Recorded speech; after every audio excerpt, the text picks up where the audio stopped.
జనసేన విస్తృత స్థాయి సమావేశంలో పవన్ కళ్యాణ్ ప్రసంగిస్తున్నారు. ప్రత్యక్ష ప్రసారం ద్వారా చూద్దాం.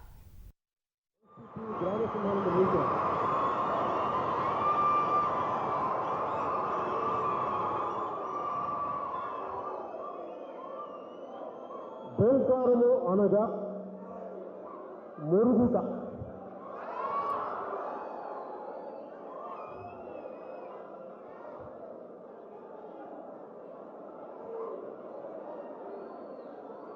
గ్రామసింహం అంటే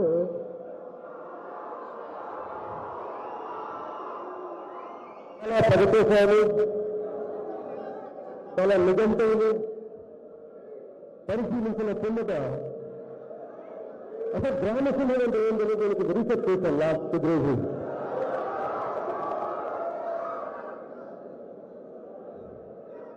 చాలా నిఘంటువులు పరిశీలించిన పిమ్మట అసలు గ్రామసింహం అంటే ఏంటి అనేది నేను కొంచెం రీసెర్చ్ చేశాను లాస్ట్ కొద్ది రోజుల నుంచి.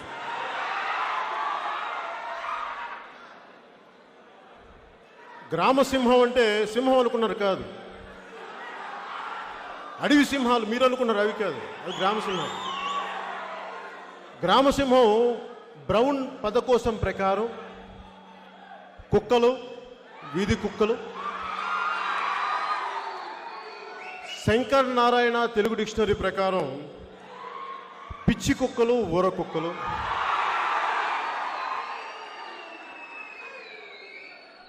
చివరిగా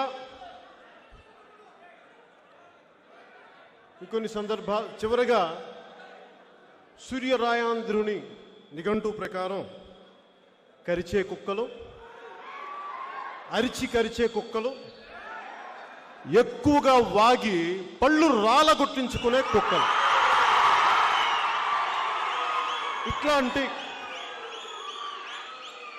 ఇలాంటి ఇత్యాది అర్థాలన్నీ ఈ పదకోశంలో ఉన్నాయి గ్రామసింహాలని. ఈ సన్నాసులకి వారికి జన్మనిచ్చిన తల్లిదండ్రుల నేర్పలేని సంస్కారాన్ని నేను నేర్పగలనా? నేను నేర్పను. వీళ్ళకి ఎవరు నేర్పిస్తారంటే ఎక్కువ మాట్లాడితే ఇట్లా ఇంకా సరిగ్గా నూనూగు మీసాలు రాని 16-17 ఏళ్ల కుర్రాళ్ళు ఉంటారు చూసారా, వాళ్ళు నేర్పిస్తారు సంస్కారం వీళ్ళకి.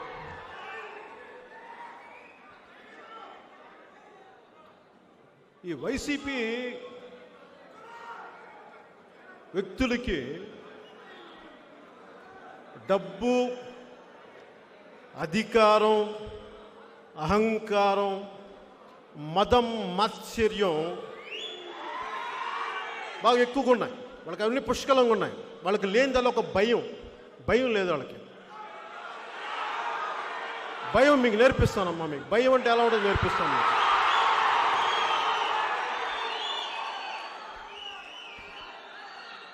అలాగే అనాల్సినవన్నీ అనేసి కులాల చాటున దాక్కుంటే లాక్కొచ్చి కొడతాం, బయటికి లాగి కొడతాం.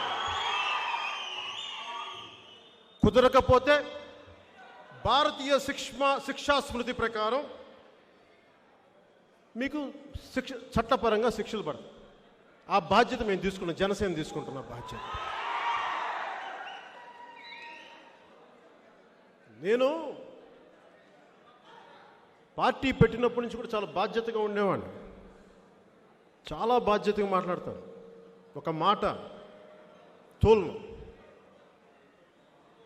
నాకు బూతులు రాక కాదు, మాట్లాడలేక కాదు, మాట్లాడకూడదు కాబట్టి మాట్లాడు. గుంటూరు బాపట్లో పుట్టినవాడిని, నాకు బూతులు రావంటారు. మీకు నా బూతులు వచ్చి వైసీపీ వాళ్ళకి మాకు రావా?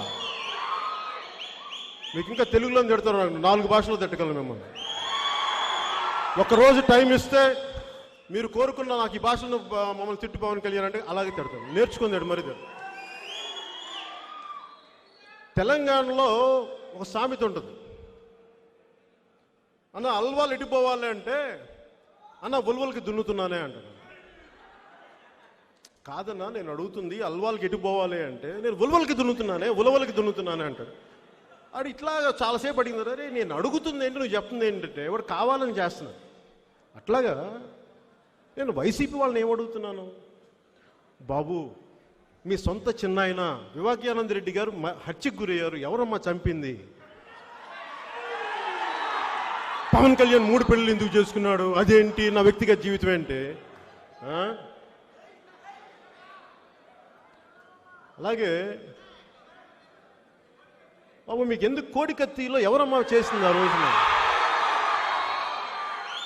రోజున మీరు అంతా అరిచి గోల చేశారే. సిఎస్ఎఫ్ వాళ్ళు ఉండగా కేంద్ర కంట్రోల్లో ఉండి, నిఘా వ్యవస్థ కంట్రోల్లో ఉండి, భద్రతా వ్యవస్థ కంట్రోల్లో ఉండి మీ మీద దాడి చేస్తూ అంత గోల చేశారే. ఆ చంపింది ఎవరమ్మా అని ఆ రోజున అప్పటి గవర్నర్ నరసింహన్ గారు కూడా దీని వెనక చాలా పెద్ద కుట్ర ఉందని అన్నారు కదా. ఆయన కూడా చెప్పాలి దీనికి సమాధానం. అలా కుదరదు. ఇవి చెప్తే ఏంటి మాట్లాడతారు మీరు నా మీద? ఆ రివర్స్ టెండరింగ్ గురించి అడిగితే నా వ్యక్తిగత జీవితం పట్టుకొస్తారేంటి?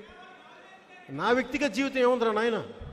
బ్లాక్ అండ్ వైట్ మీ జీవితం కదా, రంగుల కాలంలో మీ జీవితం. ఇంకోటి చెప్తున్నా మీకు, నేను ఎప్పుడు కూడా లైన్ దాటి మాట్లాడు. ఈ వైసీపీ అధినాయకుడు కూడా చాలాసార్లు నా వ్యక్తిగత జీవితం గురించి మాట్లాడు. నేను మాట్లాడలేక, మాటలు లేక, సంస్కారం, నా తల్లిదండ్రుల సంస్కారం నేర్పించారు.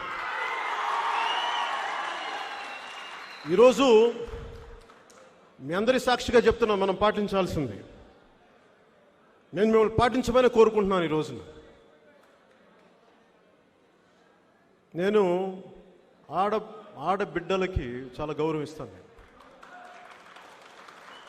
వైసీపీ కార్యకర్త కుటుంబ సభ్యుల్లో ప్రతి ఆడవారికి, ప్రతి వైసీపీ కార్యకర్త భార్య దగ్గర నుంచి వాళ్ళ అధినాయకుడు సతీమణి వరకు, అమ్మా నేను మీకు మాట ఇస్తున్నాను, మీరు మీ వాళ్ళు మాట తప్పుతారు, మీ వైపు ఒక్క మాట మా వాళ్ళని అన్నెవరు నేను అన్న, మీకు మాట ఇస్తున్నాను.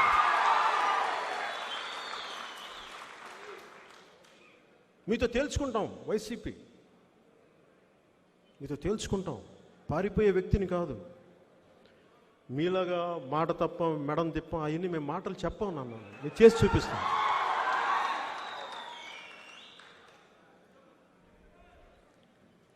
నేను ఎప్పుడైనా సరే చాలా ఒద్దికతోటి చాలా పద్ధతిగా మాట్లాడతాను. ఈరోజు నేను మీతో పంచుకోదలుచుకున్నాను.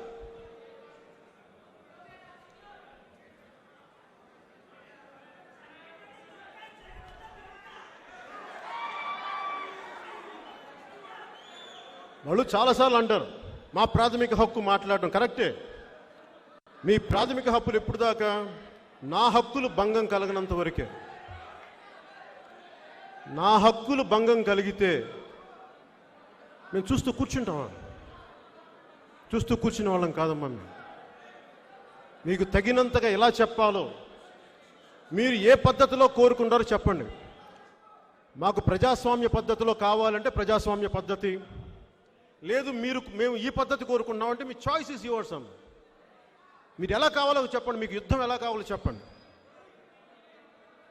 యుద్ధం ఎలా కావాలి మీకు? ప్రజాస్వామ్యబద్ధంగా యుద్ధం కావాలంటే దానికి సిద్ధం. లేదు ఇంకో ఏ విధంగానైనా అని చెప్పి మీరు అంటే దానికి మేము సంసిద్ధం. మర్చిపోకండి.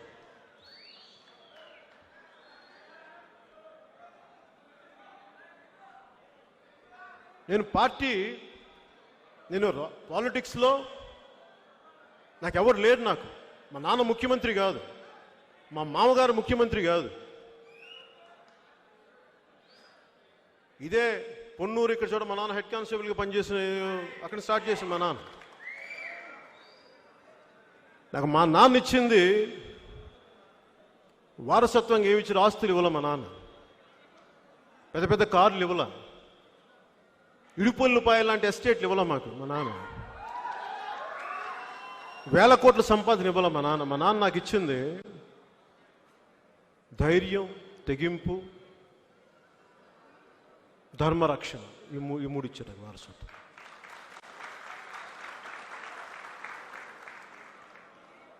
నేను ఈరోజు మీతోటి ఇది చాలా తీవ్రమైనది కాబట్టి, ఎందుకంటే ఇది నా ఒక్కడి ప్రయాణం కాదు, ఇది మనందరి ప్రయాణం కాబట్టి నేను చాలా బాధ్యతగానే మాట్లాడతాను, కొంత సమయం తీసుకుంటాను, జాగ్రత్తగా మాట్లాడతాను. ఏది మాట్లాడినా దాన్ని నిలబడతాను. నేను నడిచి చూపిస్తాను, మిమ్మల్ని నడవమని నేను అడగను, నేను నడిచి చూపిస్తాను. మీకు ఇష్టమైతే నాతో పాటు నడవండి. నేను ఎప్పుడు ఏది అడిగినా ఆంధ్రప్రదేశ్ అభివృద్ధి గురించి అడుగుతాను. దేనికి అడుగుతాను? నాకేంటి సరదా? 2014లో కూడా నేను టీడీపీతో ఎందుకు మద్దతు ఇచ్చాను, బీజేపీకి ఎందుకు మద్దతు ఇచ్చాను, ఒకసారి గతంలో కూడా వెళ్దాం. నేను ఎప్పుడు సినిమా హీరోని కాదు, నేను మీకు తెలియజేసుకోవాలి. నటుడు అవ్వాలని కూడా నాకు కోరిక లేదు. నేను పదే పదే సందర్భాల్లో చెప్తా ఉంటాను. నాకున్నదల్లా సాటి మనిషికి అన్యాయం జరిగితే నాకు స్పందించే గుణం ఉంది, అదొకటే నాలో ఉంది. నాకు అంతమించి ఇంకేం తెలియదు.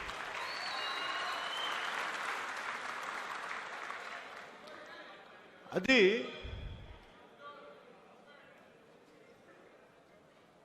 ధర్మో రక్షితి రక్షత అంట. నువ్వు ధర్మాన్ని రక్షిస్తే ధర్మాన్ని రక్షించి తీరుతుంది. దాన్ని త్రికరణ శుద్ధిగా నమ్మిన వాడిని నేను. 19-21 ఏళ్ల వయసులో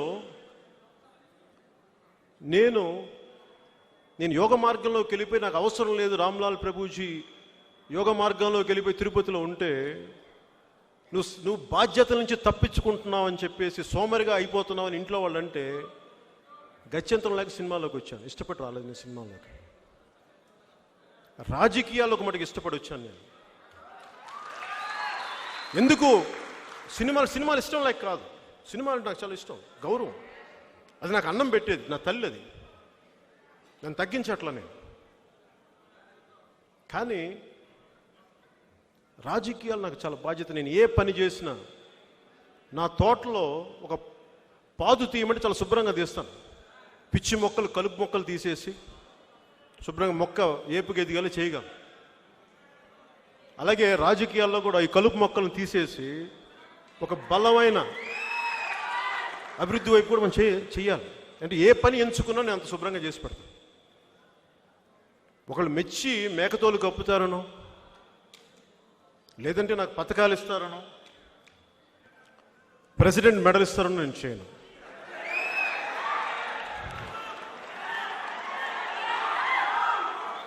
అంటే ప్రెసిడెంట్ మెడల్ కోసం చాలా కష్టపడాలి. కార్గిల్లో యుద్ధాలు చేయాలి, పాకిస్తాన్ శత్రుమూకల్ని చంపాలి, చైనా సరిహద్దులకు వస్తుంటే వాళ్ళని తరిమి కొట్టాలి చైనా వాళ్ళు. అప్పుడు ఇస్తారు మనకి భారతదేశ ప్రభుత్వం ప్రెసిడెంట్ మెడల్ అప్పుడు ఇస్తారు. కానీ మన ఆంధ్రప్రదేశ్ ప్రభుత్వం మటుకు 500 600 500 ఓకే, 500 ఇస్తే ప్రెసిడెంట్ మెడల్ ఇస్తారు. నేను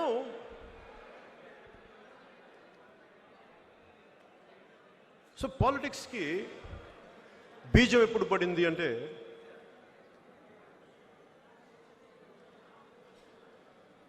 నేను చాలా సూక్ష్మంగా సమాజాన్ని చూసేవాడిని, పరిశీలించేవాడిని. చిన్నప్పటి నుంచి అలాంటి వాతావరణంలో పెరిగిన వాడిని మా నాన్నగారి వల్ల. మా నాన్నగారు ఆయన ఒక సోషలిస్టు, లేదంటే కమ్యూనిస్టు, ఒక రామభక్తుడు.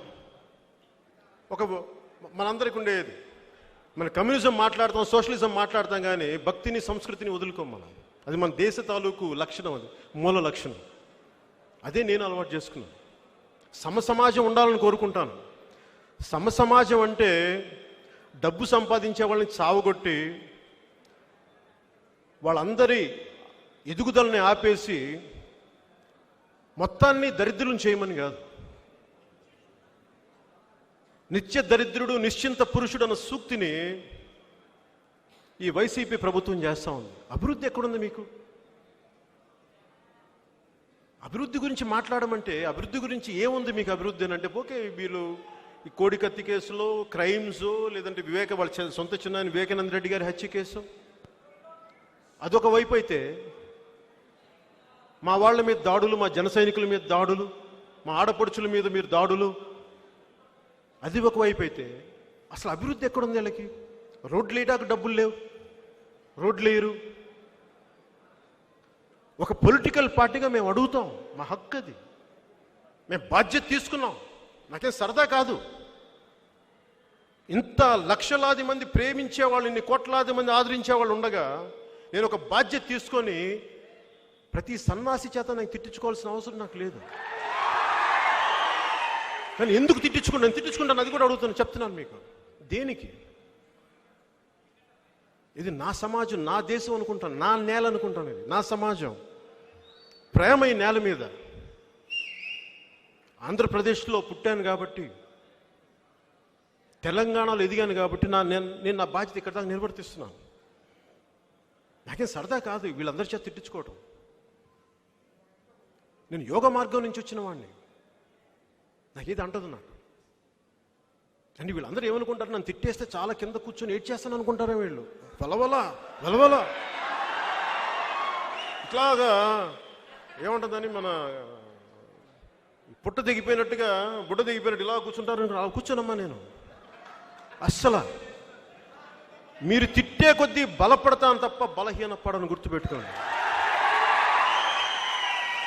బలహీన పడకపోగా మీ ప్రతి ఒక్కళ్ళు గుర్తుపెట్టుకోండి, ప్రతి ఒక్కళ్ళు మరిచిపోయే ప్రశ్నే లేదు, గుర్తుపెట్టుకోండి. నేను యుద్ధం ప్రకటించను, ఎప్పుడు నేను యుద్ధం ప్రకటించను. మీరు లాగితే నేను వెనక్కి వెళ్ళను, గుర్తుపెట్టుకోండి. నేను చాలా పద్ధతిగా మాట్లాడుతున్నా, ఎన్నిసార్లు చాలా ఓర్పుగా మాట్లాడతా, తగ్గి మాట్లాడతా, అయ్యా అంట, బాబు అంట. కాదు కూడదంటే మటుకు నాకేం చేయాలో, ఎలా కొట్టాలో కూడా నాకు బాగా తెలుసు. ఇది ఉదాహరణకి అసలు ఎందుకు మనం వీళ్ళందరూ ఏం మాట్లాడతారంటే, వీళ్ళంతా ఎనీ పొలిటికల్ పార్టీ, ముఖ్యంగా వైసీపీ. బాబు ఫోన్ తీసాను, వాళ్ళు చేస్తాను. ముఖ్యంగా వైసీపీ మేమిస్తున్నాం, గత ప్రభుత్వం కూడా మా పథకాలు వాళ్ళ పేర్లు అంటే, అలాగే వీళ్ళు ఆ అన్న పథకం, మా అన్న పథకం, పెద్దన్న పథకం. ఎవరు సొమ్మయ్య ఇది నాకు అర్థం కావట్లా. మీరేదైనా చెమటోటి సంపాదించిన డబ్బులు అయ్యి, మీరు మనందరం పొద్దున లేచినప్పటి నుంచి, ఒక బ్రష్ కొనుక్కున్న దగ్గర నుంచి, టూత్పేస్ట్ వేసినప్పటి నుంచి, దేవుడికి అగరబత్తి వెలిగించినప్పటి నుంచి, నువ్వు వంట నూనెలో టిఫిన్ చేసుకునే దగ్గర నుంచి, నువ్వు అన్ని పనులు చేసుకుని తిరిగి రాత్రి పడుకోబోయే ముందు టీవీ చూసే వరకు మనం ట్యాక్సులు కడతానే ఉన్నాం. అది జిఎస్టీ అనండి, సేల్స్ ట్యాక్స్ అనండి, అలాగే క్రయ విక్రయాల మీద ఒక 60 గజాల స్థలం అమ్ముకున్నా వైసీపీ వాళ్ళగా 6,000 ఎకరాలు సంపాదించుకుని ఏదైనా సరే ట్యాక్స్ కట్టాలి.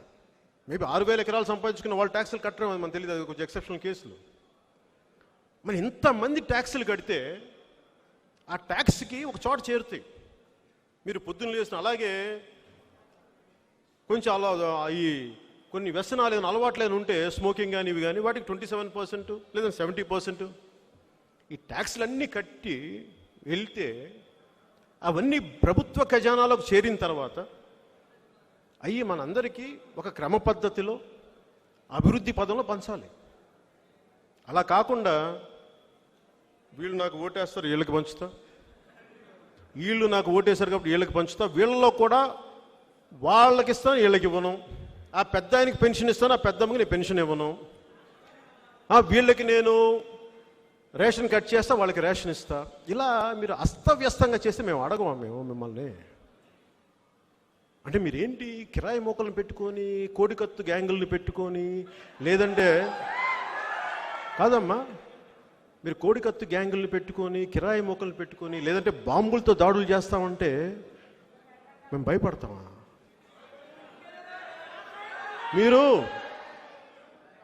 వైసీపీ నాయకత్వానికి స్ట్రైట్గా చెప్తున్నా, అలా భయపడే వాళ్ళు ఇంకెవరు ఉన్నారో కానీ పవన్ కళ్యాణ్తో పెట్టుకోకడమ్మా. తోలు తీసి కింద కూర్చోబెడతా జాగ్రత్త. నా మర్యాద ఎప్పుడు దాకంటే మీరు మర్యాద ఇచ్చినంత వరకే. మీరు మర్యాద స్థాయి దాటారా, నేను దాటితే మర్యాద ఎలా ఉంటుందో మీకు నేను చూపిస్తాను.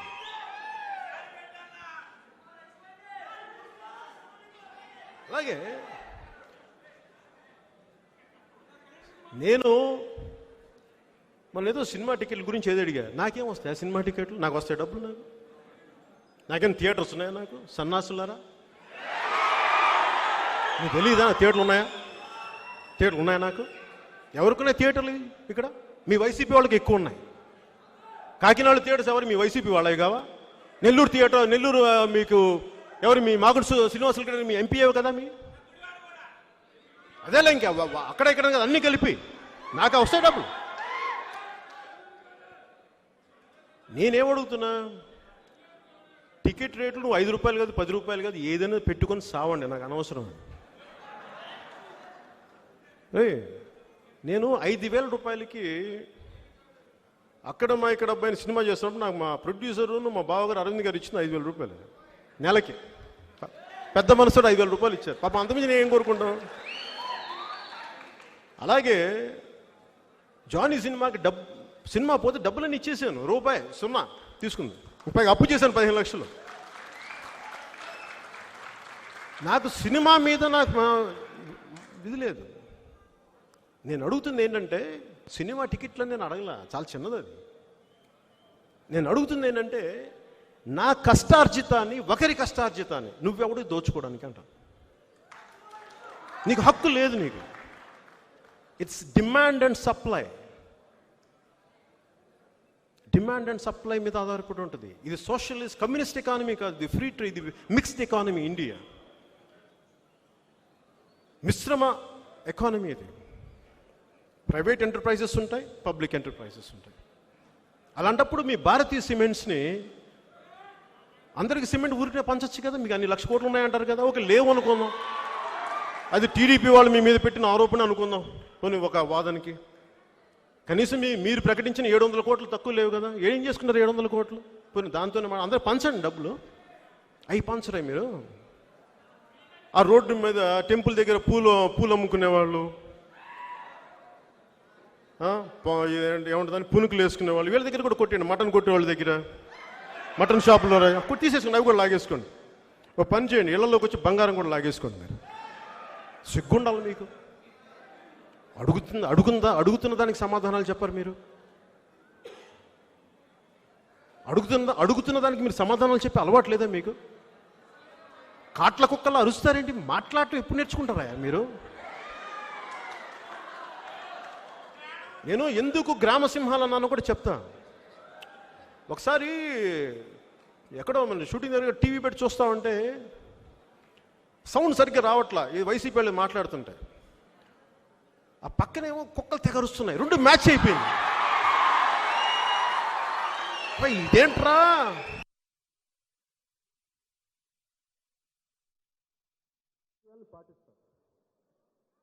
వైసీపీ వాళ్ళని మీ సొంత డబ్బు 1 కోటి రూపాయలు ఇవ్వనమ్మా.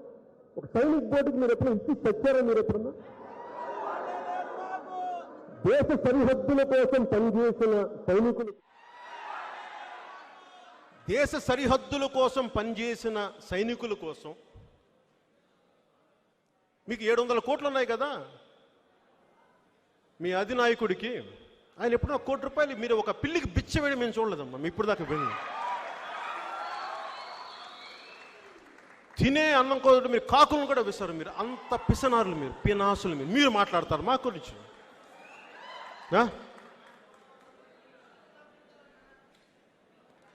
ఏదన్నా తగిలితే, ఏదైనా అడిగితే గింజుకుపోతారు. వీళ్ళేమో మనల్ని వచ్చి కొట్టేయచ్చు, వీళ్ళు వచ్చి మనల్ని తిట్టేయచ్చు, పచ్చిబూతులు తిట్టేయచ్చు. మన మటుకు సార్ అలాగే సార్ ఏం రా అని పిచ్చి పచ్చిబూతులు సార్ నమస్కారం అలా అనవమ్మా. అస్సలు అనే ప్రశ్న లేదమ్మా. మీరు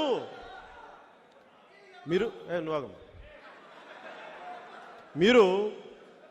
ఆ టైం అయిపోయిందమ్మా. చాలా రిటైర్డ్ అయిపోయారు మీరు. ఎప్పుడు చాలా పాత ఫ్యూడలిస్టిక్ భావనలో ఉన్నారు మీరు. ఇంకా ఇది మీ గడీలు కాదు, ఇది మీ ఇడుపులపై ఎస్టేట్లు కాదు, ఇది ఆంధ్రప్రదేశ్, ఇది రిపబ్లిక్ ఆఫ్ ఇండియా, సర్వసత్తాక భారతదేశం. గుర్తుపెట్టుకోండి. మీరు నేను ఎవరికి తల ఉంచుతా? మహాశయుడు అంబేద్కర్కి తల ఉంచుతాం, బోస్కి, సుభాష్ చంద్రబోస్కి తల దించుతాం, భగత్ సింగ్కి జోహార్లు అర్పిస్తాం, గాంధీజీకి మోకరిల్లుతాం, మీలాంటి వాళ్ళకి తాట తీస్తాం. జాగ్రత్త.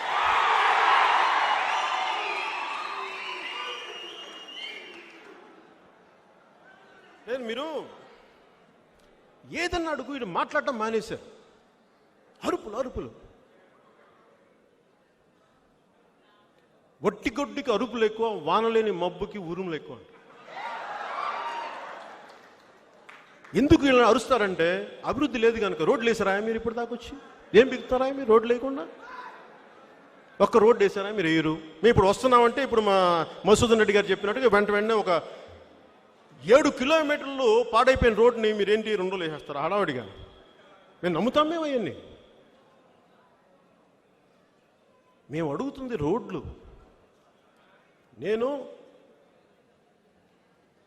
నన్ను వీళ్ళ నాయకుడు నన్ను ఓపెనింగ్కి పిలిచారు. మీకు ఇప్పటిదాకా చెప్పలేదు. నేను ఓడిపోయి 2 చోట్ల వాళ్ళు ఫోన్ చేశారు, నన్ను ఆహ్వానించారు, ప్రమాణ స్వీకారానికి రమ్మని. నేను చెప్పాను, శుభాకాంక్షలు చెప్పాను.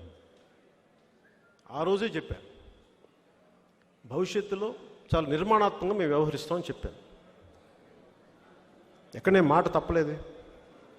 కానీ మీరు ఎదురు ఉండకూడదు అనుకుంటే అలా కుదరదు. మీరు ఎంత పెద్దవాళ్ళైనా అవ్వనివ్వండి, మీకు ఎన్ని వేల కోట్లు ఉండనివ్వండి, మీ కింద ఎంత కిరాయి సైన్యమైనా ఉండనివ్వండి, అస్సలు భయపడే ప్రశ్నే లేదమ్మా మీకు.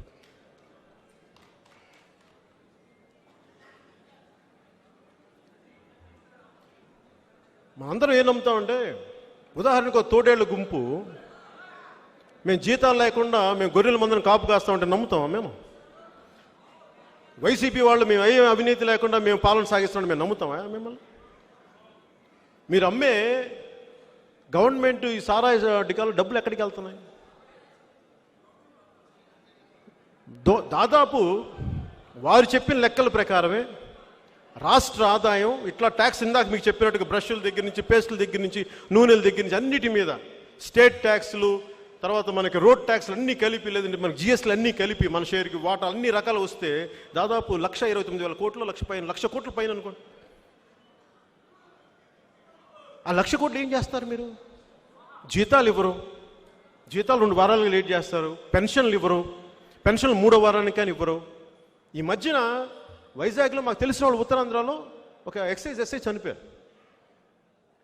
చనిపోయి దాదాపు సంవత్సరికం కూడా వస్తుంటే ఈ రోజుకి అడిగితే ఆ పెన్షన్ ఆఫీస్కి వెళ్తే ఆయన అంట సాగతిస్తున్నారంటే ఇవ్వట్లేదంటే. వాళ్ళు అడిగారు, బాబు మా భర్త పోయారయ్యా, మాకు ఏం చేయాలో తెలియట్లేదు, డబ్బులు ఇవ్వంటే, అమ్మ మీకు కావాలని డబ్బులు ఇస్తాము, మీకు లంచం కూడా ఇస్తామంటే, లంచాలు కాదమ్మా, మాకు అట్లాంటి మనుషులు ఇంకా మేము ఇవ్వడానికి కాదు, డబ్బులు లేవమ్మా మా దగ్గర. ఇది రాష్ట్ర ఆర్థిక పరిస్థితి. దీని గురించి మాట్లాడితే నీచంగా తిట్టేసి, నీచంగా మాట్లాడి, వ్యక్తిగతంగా వచ్చేసి, కుటుంబాల జోలికి వచ్చేసి, మేము మా ఇంటి ఆడపడుచుల జోలికి వచ్చేసి ఎంత దిగజారిపోతే ఎలా? మీకు ఆడబిడ్డలు ఉన్నారు కదా, మీకు కూతురులు ఉన్నారు కదా, మీకు బిడ్డలు ఉన్నారు కదా, మీకు అనిపించదా మనసులో ఇది తప్పు, ఇలా మాట్లాడకూడదని? కనీసం మీ కుటుంబ సభ్యులు, మీ ఆడవాళ్ళు ఎవరు చెప్పరా మీకు? దయచేసి కొంచెం విఘ్నత పాటించండి. ఇది కేవలం నేను మీ ఇంటి ఆడపడుచులు, మీ తల్లులు, వారి మీద గౌరవంతో మాట్లాడుతున్నాను. ఇట్లా నేను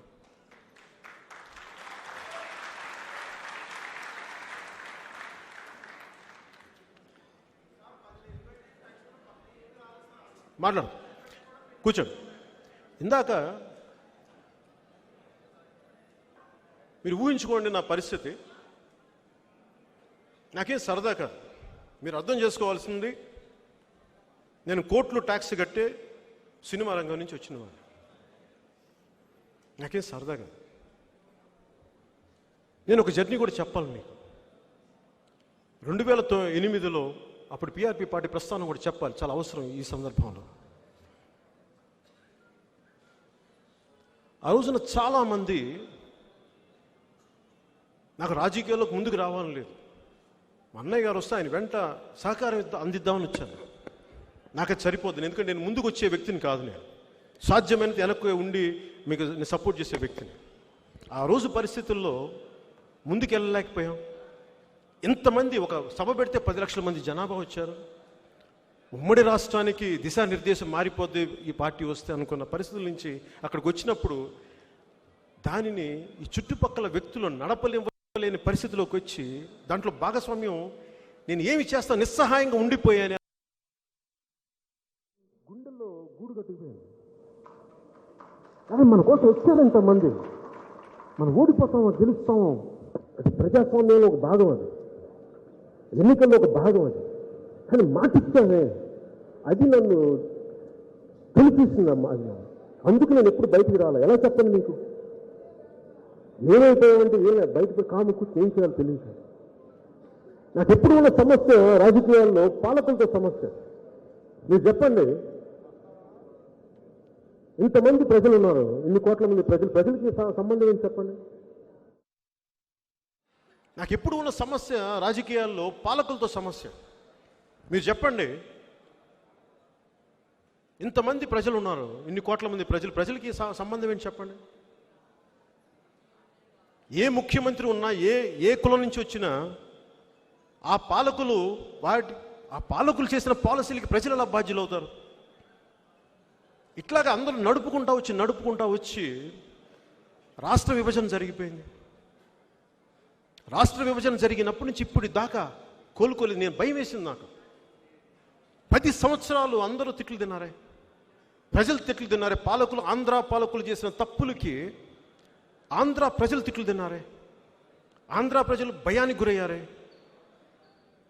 నాకు వాళ్ళందరినీ చూసి అరే విభజన జరిగిపోయింది, ఎవరు మాట్లాడలేదండి అందరూ. ఎందుకంటే అందరికీ ఆస్తులు ఉన్నాయి, అందరికీ డబ్బులు ఉన్నాయి, పేరుంది. ఎవరు ఏది రిస్క్ చేయడానికి ఎవరు లేరు. నాకేమనిపించింది, ఏమవుద్ది మహా అయితే మాట్లాడితే ఒక సత్యాన్ని ఆవిష్కరింపజేసి మీరు తిట్లు వల్ల ఆంధ్ర పాలకులు చేసిన తప్పులకి ఆంధ్ర ప్రాంత ప్రజలు శిక్షించకండి, వారి మీద కక్ష కట్టకండి.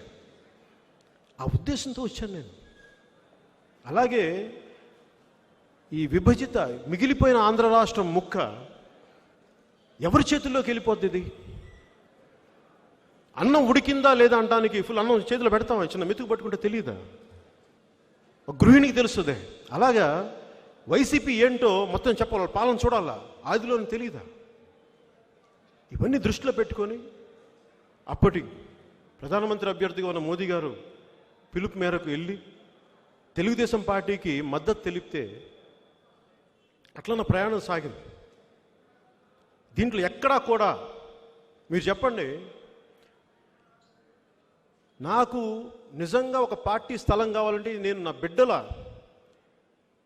ఎఫ్డీలు వాళ్ళ భవిష్యత్తు కోసం పెట్టుకున్న ఆ డబ్బుని తీసుకొచ్చి ఇక్కడ ఈ స్థలం ఎందుకు కడతాను, ఇది ఎందుకు కొనాల్సిన నాకు అవసరం ఏంటి?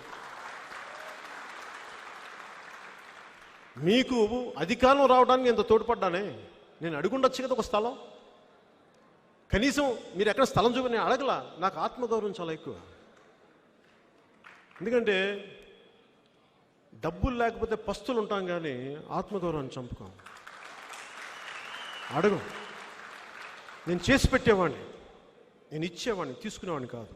నాకు ఎన్నికల్లో ఓట్లు అడగడానికి కూడా ఇబ్బంది. నాకు మీకు తెలీదా నేను దేనికోసం వస్తాను? నాకు డబ్బులు కావాలా, నాకేం కొత్తగా పేరు కావాలా, నాకేం కొత్తగా అధికారం కావాలా? ఏమి ఇవ్వగలరు నాకు ప్రజలు చెప్పండి, నిజంగా చెప్పండి. నేను మీ బాగు కోసం కదా వచ్చింది. నాకేం సరదానా?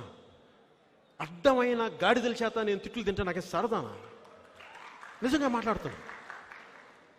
పనికి మాలిన వెధవలు, చవటలు, సన్నాసులు నా సరదా కాదు. చాలా పౌరుషం ఉన్నవాడిని, చాలా పౌరుషం ఉన్నవాడిని. కానీ నా పౌరుషాన్ని ఎందుకు తగ్గించుకుంటానంటే మీకోసం నేను తగ్గించుకుంటాను, మీరు బాగుండాలని తగ్గించుకుంటాను. ఎందుకు విసిగిపోయాం? 10 సంవత్సరాలు అక్కడ ముఖ్యమంత్రి, ఇప్పుడు అయిన కేసీఆర్ గారు వారి రాష్ట్ర శ్రేయస్సు కోసం ఆంధ్ర పాలకులు చేసిన తప్పులను దుయ్యబడుతూ దాని తద్వారా ప్రజలకు ఇబ్బంది అవుతా ఉంటే ఆంధ్ర ప్రాంత ప్రజలకి, ఆంధ్ర పాలకులకి బుద్ధి రాకపోతే ఇంక నేనేం చేయను దీనికి? విసుగొచ్చి ఇంక బయటికి రావాల్సి వచ్చింది. ఇది నా సరదా కాదు. 2014లో తెలుగుదేశం పార్టీకి నేను కోరుకుంది ఒకటే, మీరు చూసే ఉంటారు ఆ విజువల్. మీరు చంద్రబాబు నాయుడు గారు నా ఆఫీస్కి వచ్చాను, నేను వెళ్ళలేదు, మీరు గుర్తుపెట్టుకోండి. ఎందుకంటే నేను వెళ్ళలేక కాదు, నేను ఒకటి అడిగా, మీకు నా వల్ల మీకు సహాయం కావాలి అంటే మీరు నన్ను అడగాలి. దేనికి అడగమని? పొగరుతో కాదు. నేను మిమ్మల్ని తగ్గించడం ఇష్టం లేక ఆయన రమ్మన్నాను. మిమ్మల్ని తగ్గించడం ఇష్టం లేక చెప్పాను కూడా ఆయనకి. నాకు ఇది పొగరు అనుకుంటారు, పొగరు కాదు. ఎందుకంటే మీరు మా వాళ్ళు ఒక బిర్యానీ ప్యాకెట్కో ఒక సారాయి ప్యాకెట్కో వెళ్ళేవాళ్ళు కాదు. వాళ్ళకి కావాల్సిందల్లా చిన్నపాటి గౌరవం ఇవ్వండి. ఆ గౌరవం ఇస్తే మేము వస్తాం, అప్పుడు చెప్తాం. అలా కాదు ఒక ఎంపీ సీటుకో ఒక రాజ్యసభ సీటుకో అంటే నా రియాక్షన్ కూడా చూశారు అంతకుముందు ఒక సభలో. నేను మాట్లాడాల. ఎందుకు మాట్లాడంటే మీరు నా ఆత్మగౌరవాన్ని దెబ్బ కొడితే నేను ఇంకో మనిషిని. మీరు నాకు మీకు ఎంత గౌరవం ఇస్తానో అంత తిరస్కార భావాన్ని కూడా నేను చూపించగలను. నాకు శక్తి ఉంది నా దగ్గర. ఎందుకంటే నేను మీ నుంచి ఏం కోరుకోను. నేను ఎందుకు మాట్లాడగలను? నేను డబ్బులు సంపాదించుకోలేక. ఇదే హైదరాబాద్ మాదాపూర్లో ఎకరం ₹1,00,000 ఉన్నప్పుడు నా సంపాదన ₹1,00,00,000. నేను కొనుండొచ్చు కదా. ఈ రోజున 1,000 కోట్లు ఉండేది, 2,000 కోట్లే. వీళ్ళ వైసీపీ నాయకుల కంటే ఇంకా అద్భుతంగా అఫీషియల్గా డబ్బులు సంపాదించేవాళ్ళు. నేను చేయలే. ఎందుకు సంపాదించలేదంటే అలాంటి డబ్బు ఎక్కువైపోయే కొద్దీ భయపడిపోతాం. ఇప్పుడు డబ్బు పెరిగే కొద్దీ ధైర్యం రావాలి కదా. డబ్బు పెరిగే కొద్దీ భయం వేసిపోద్ది. వాళ్ళు ఏం చేసేస్తారేమో, ఇదేం చేసేస్తారేమో, ఇట్లా అని. ఇవన్నీ ఆలోచించి నేను ఎప్పుడు డబ్బు వెంట పడలా. ఎందుకంటే నాకు ధైర్యం, నా ధనం ధైర్యం, ద్రవ్యం కాదు.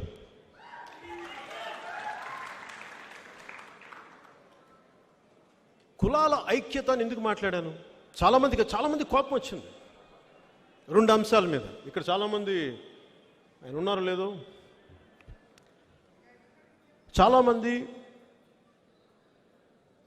మార్పు రావాలని కోరుకున్న వ్యక్తులు, చాలామంది ప్రజారాజ్యం పార్టీ నుంచి ఆశించి అప్పటి నుంచి అంటుకుపోయిన వ్యక్తులు చాలామంది, అండగా ఉన్న వ్యక్తులు చాలామంది మేము మీకు వచ్చేస్తామని చెప్పి నా సభలకు వచ్చాం. 2014 లాంచింగ్ సభకు వచ్చినప్పుడు నన్ను చాలా ఆశించారు. అంటే వాళ్ళు ఏమనుకున్నారంటే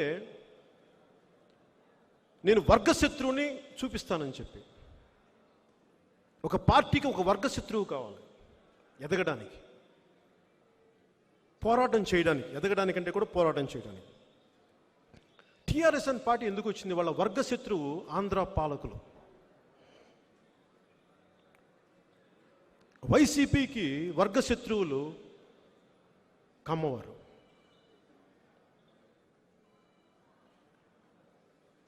ఇట్లాగా మన వర్గశత్రువులను ఇలా చేసేస్తే, నన్ను అడిగారు చాలామంది, మీ వర్గశత్రువు ఎవరండి? చాలామంది పోరాటాలు తిరిగేవాళ్ళు చాలామంది, నీ వర్గశత్రువు ఎవరు? జనసేనకి వర్గశత్రువు ఎవరంటే చాలా క్లిష్టమైంది, అది చాలా కష్టమైంది. ఎలా చెప్తాం వర్గశత్రువు అంటే? ఒక కులం కాదే వర్గశత్రువు, ఒక జాతి కాదే వర్గశత్రువు. ఈ రోజున టీఆర్ఎస్ని అడగండి, మీ వర్గశత్రువు ఎవరని ఆ తెలంగాణ అంటే ఏమంటారు? ఎవరు లేరు అక్కడ వర్గశత్రువు. ఫైనల్ వర్గశత్రువులు ఎవరుంటారంటే పేదరికం, అవినీతి, దాష్టీకం, దౌర్జన్యం. ఇవి వర్గశత్రువు, కులాలు కాదు. ఉదాహరణకి ఆంధ్రప్రదేశ్లో 151 సీట్లతోటి వైసీపీ వస్తే ఏం చేసి ఉండాల్సింది? ఎంత అద్భుతమైన ప్రగతి సాధించి ఉండాల్సింది. వాళ్ళు అలా కాకుండా వెళ్ళిపోయి అందరినీ చంపేద్దాం అనుకుంటే ఎట్లా? మీరు ఎవరిని ఎదగనివ్వకూడదు, చంపేద్దాం, భయప్రాంతం చేసేద్దాం అంటే ఎట్లా? అది నిజంగా జరుగుద్ది అట్లా? ఒక కులాన్ని సమూలంగా తుడిచిపెట్టేయడం జరుగుద్దా? అది అయ్యే పనేనా అసలు? అది సబబైన పనేనా? అలా చెయ్యొచ్చా ప్రజాస్వామ్యంలో? ఇదేమన్నా మంగోల్ తాండాల పోరాటం అనుకుంటున్నారా మీరు? ఇది ప్రజాస్వామ్యాన్ని మర్చిపోయారా మీరు? ఇట్లాగా తన మన భేదం లేకుండా చేసుకుంటూ వెళ్ళిపోతే దీన్ని ఎక్కడో చోట ఒక ఆపాల్సిన పరిస్థితి అయితే ఉంది. సో వర్గశత్రువు జనసేనకి దాష్టికం చేసేవాళ్ళు, దౌర్జన్యం చేసేవాళ్ళు, దోపిడీ చేసేవాళ్ళు జనసేనకి వర్గశత్రువులు. వాళ్ళు ఏ కులంలోనైనా ఉండనివ్వండి, ఎవరైనా కానివ్వండి, ఎవరు దాష్టికం చేసినా, ఎవరు దౌర్జన్యం చేసినా, ఎవరు దోపిడీ చేసినా జనసేన వాళ్ళని వర్గశత్రువుగానే ప్రకటించుకుంటాం. వాళ్ళు మా ప్రత్యర్థులే, వాళ్ళు మేము పోరాటం చేస్తాం మీతో. అలాగే కులాల ఐక్యత అని ఎందుకు పెట్టానంటే, మనందరం ఎక్కడ పుట్టాలి, ఏ కులంలో పుట్టాలి, ఎలా పుట్టాలి, ఏ రంగు, ఎట్లా మన ఎవరి చేతుల్లో లేదు ఇది. ఎవరి చేతుల్లో లేదు ఇది. కానీ పుట్టాక మనం ఎలా ప్రవర్తించాలనేది. ఇది కులాల ఐక్యత అని ఎందుకు పెట్టానంటే, అదేదో పుస్తకాలు చదివి ఇట్లా కాదు, చాలా అర్థం చేసుకునే పెట్టాను. నేను చెన్నైలో ఉన్నప్పుడు, లేదంటే నెల్లూరులో ఉన్నప్పుడు రంగా గారు బతికుండేవాళ్ళు ఇక్కడ, వంగవీటి రంగా గారు. ఆయన బతికున్న రోజు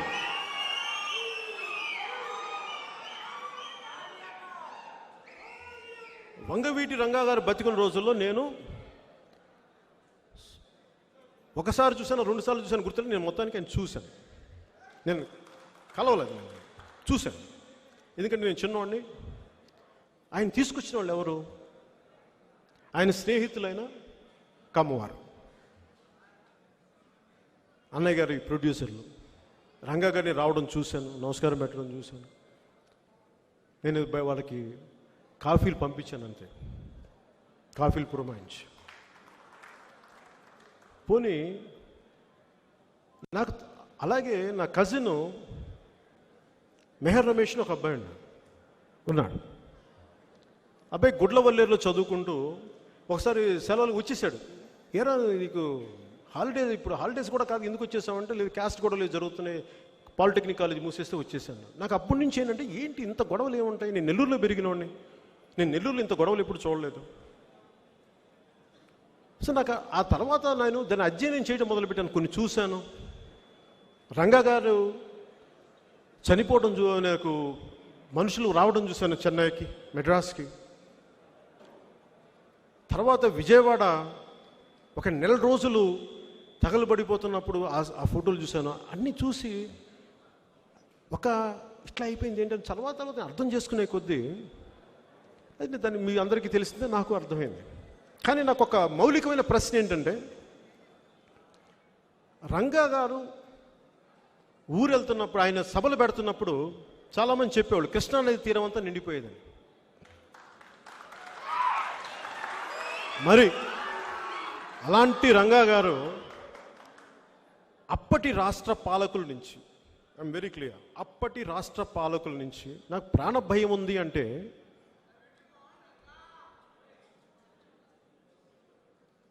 అప్పటి రాష్ట్ర పాలకుల వల్ల నాకు ప్రాణ భయం ఉంది అని ఆయన ధర్నాకి కూర్చుంటే, సత్యాగ్రహం చేస్తూ ఉంటే, నాకు ఒకటే ప్రశ్న అనిపించింది. కృష్ణానది తీరం అంతా నిండిపోయేంత జనం వచ్చారు కదా, కనీసం వీళ్ళల్లో రోజుకి 100 మంది కూడా ఆయన పక్కన ఎందుకు కూర్చోలేకపోయారని అనిపించింది నాకు. ఏమైపోయారు వీళ్ళు? ఒక సభకి వచ్చారే, ఆయన నన్ను చంపేస్తున్నారంటే ఆయన మద్దతుదారులు ఎందుకు ఆయన పక్కన కూర్చొని రక్షించుకోలేకపోయారు అన్నది నన్ను ఈ రోజుకి పట్టి పీడించే ప్రశ్న. ఎదుటి వారిని అనబోయే ముందు మనం ఏం చేశాం అన్నది కూడా మనం ఆలోచించుకోవాలి. ఇది చాలా అవసరం. ఎందుకంటే గుడ్డి ద్వేషం సమాజాన్ని చీల్చి నిట్టనిల్లో చీల్చేసి ఎవరికి సుఖం లేకుండా చేస్తుంది. ఇది చాలా అర్థం చేసుకోవాలి. 2014లో కూడా కాపు రిజర్వేషన్లు మనకి తునిలో జరుగుతున్నప్పుడు చాలామంది అడిగారు, నువ్వు రావు ఇట్లా దీని మీద నీ స్పందన ఏంటని. నేను ప్రతి సమస్య నుంచి ఏ సమస్య అయినా సరే నేను పారిపోను. ఇందాక మన నాయకులు చెప్పినట్టుగానే అది చిన్న సమస్య అవనివ్వండి, పెద్ద సమస్య అవనివ్వండి, నేనైతే పారిపోను. నేను ఫేస్ చేస్తాను. శతకోటి దరిద్రాలకి అనంతకోటి ఉపాయాల్లాగా శతకోటి సమస్యలకి అనంతకోటి పరిష్కారాలు ఉంటాయని నేను నమ్మేవాడిని. నేను పారిపోను, ఏ సమస్య నుంచి పారిపోను. ఇబ్బంది పెడుతుంది నన్ను తిట్టుకోవచ్చు, కానీ నేను పారిపోను, ఎందుకంటే నేను బాధ్యత తీసుకున్నాను కాబట్టి. కానీ నేను ఆ రోజున నేను కొంతమంది మాట్లాడితే, కొన్ని నీగా వర్గాలు వీళ్ళందరితో మాట్లాడితే, కొన్ని వైసీపీ వర్గాలు దూరిపోయిన దాంట్లో గొడవలు చేయడానికి సిద్ధమైపోయారని చెప్తే, పైగా అక్కడ ఏమైంది, సభ మాట్లాడుతూ ట్రైన్ దగ్గరికి వెళ్తారనేది ఎవరికి తెలియదు, రైలు కట్టాల మీద కూర్చుంటారని ఎవరికి తెలియదు, ఎవరు చెప్పలేదు. ఎందుకంటే ఇది నాకు చెప్పింది చాలామంది కాపు నాయకులు చెప్పారు. అలా గొడవ జరిగిపోయి ఎన్నో సంవత్సరాలకు ఇంతమంది కోరుకుంటున్న ఒక ఉద్యమం ఒక్క చిన్నపాటి పొరపాటు ఈరోజు ఏమి కాకుండా అయిపోయింది. అట్లాగా ప్రతి సమస్య. ఈరోజు రాయలసీమలో కూడా నేను మొన్న వెళ్తే దళితుల హక్కులు కాల రాసేస్తారండి. దళితులకి ఇక్కడ మనకి ఒక హక్కు ఉంది. ఇక్కడ నిజంగా రాయలసీమ లోపలికి వెళ్తే మీకు నోరు మెదపడానికి భయపడే పరిస్థితులు కొన్ని ప్రాంతాలు, నేను అన్ని ప్రాంతాలను చెప్పలేను కానీ కొన్ని ప్రాంతాలు ఖచ్చితంగా. అలాగే బోయ కులస్తులు ఇబ్బందులు పడుతూ ఉంటారు, నాకు సాధికారత లేదని. ఇలాంటి అన్ని పరిస్థితుల్లో నేను కులాల ఐక్యతను ఎందుకు పెట్టానంటే, మనందరం పరస్పరం అర్థం చేసుకొని ముందుకెళ్ళాలి తప్ప ఒకళ్ళని కక్షగట్టి పెట్టుకున్నావా సమూలంగా అందరినీ దహించేస్తుంది. వైసీపీ చేస్తున్న తప్పు కూడా అదే.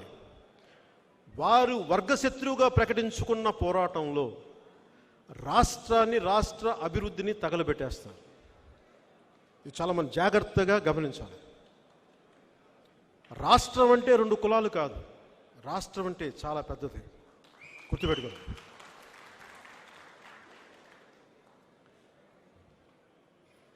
ఇది ఇలా ప్రతి సమస్య మీద మేము బలంగా మాట్లాడతాం, నిలబడతాం. నేను 2 చోట్ల ఓడిపోయినప్పుడు, ఇక్కడ ఏదో ఆ రోజు మన విజయవాడ ఆఫీస్లో వెళ్ళి ప్రెస్ మీట్ పెట్టి తిరిగి ఒక 2 రోజుల తర్వాత హైదరాబాద్ పోయినప్పుడు నా తెలంగాణ కార్యవర్గం వచ్చి ఇలాంటి మీటింగ్ జరిగి ఇంకొంచెం దీంట్లో సగం మీటింగ్ జరిగి, కనీసం నువ్వు ఇక్కడన్నా పోటీ చేసుకుని మిమ్మల్ని గెలిపించుకునేవాడన్నా అని చెప్పి ఏడ్ చేశాను అందరు. కనీసం అంటే నేను చెప్పాను, అక్కడున్న పరిస్థితులు వేరు, అక్కడ పోరాటం చేయాల్సిన పరిస్థితులు, అండగా నిలబడాల్సిన పరిస్థితులు, ఒక్కొక్కరు ఆలోచన విధానం వేరుంటుంది. నేను గెలుస్తాను ఓడిపోతానని కాదు, పాపం కష్టాల్లో ఉన్న వాళ్ళకి అండగా వెళ్ళటానికి నిలబడవచ్చు, నన్ను గెలిపించవచ్చు, ఓడించవచ్చు, దట్స్ ఓకే. అది ఎందుకంటే నేను మిమ్మల్ని దేహి అని ఎప్పుడు అడగను. నేను మీకు అండగా నిలబడేవాడిని, మిమ్మల్ని దేహి అని ఎప్పుడు అడగను. నేను భిక్షగాని కాదు. మీకు నా మీద నమ్మకం ఉండి నిలబడతాడు సమస్యల మీద అంటే అప్పుడు మీరు నన్ను గెలిపించండి. మీరు నన్ను గెలిపించి చూపించండి, రాష్ట్రాభివృద్ధి ఎలా ఉంటుందో మీకు చేసి చూపిస్తాను మాటల్లో. అలాగే శాంతి భద్రతలు ఎలా ఉంటాయో చేసి చూపిస్తాను మీకు. ఒక ఆడబిడ్డ మీద ఎవడన్నా ఇలా చూడాలంటే కూడా లోపలే భయం లాగిపోయింది. అలాంటి శాంతి భద్రత. రాజకీయాల్లో ఇంకో సమస్య ఏంటంటే, ఒక కులం తిడితే ఇంకో కులం అదే కులపు నాయకుల చేత తిట్టిస్తాను. నేను వైసీపీ వాళ్ళకి చెప్తా ఉన్నా, ఒక కాపుల చేత ఏంటన్నమ్మా అన్ని కులాల చేత తిట్టించు, నాకేం ఇబ్బంది లేదు, అస్సలు ఇబ్బంది లేదు. నేను తప్పు కూడా అనుకోను. ఎందుకంటే ఆ కులానికి సంబంధించిన నాయకులు తిడితే నేను ఆ కులపు కులం అంతా తిట్టింది నేను అనుకున్నా. ఆ కులంలోని ఒక వ్యక్తి తిట్టాడు అనుకుంటాను తప్ప కులం అంతా తిట్టింది నేను అనుకునే వ్యక్తిని కాదు.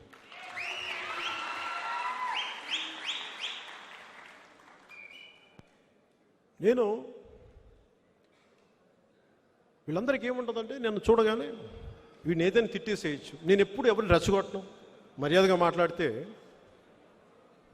మొన్న కూడా ఏదో సభల్లో వీళ్ళు ఎవరో మాట్లాడుతూ ఉంటే కాపులు ఉన్న చోటే నిలబడతారు, అది నిలబడతారంటే నాకు ఒకటే అనిపించింది, మరి కాపులు ఉన్న చోటే కదా, కాకినాడలో అత్యధికంగా కాపులు ఉన్న చోటే కదా వాళ్ళ ఎమ్మెల్యే చంద్రశేఖర్ రెడ్డి గారు నన్ను పచ్చిబూతులు తిట్టింది. అప్పుడు ఎవరికి పౌరుషం రాలేదా?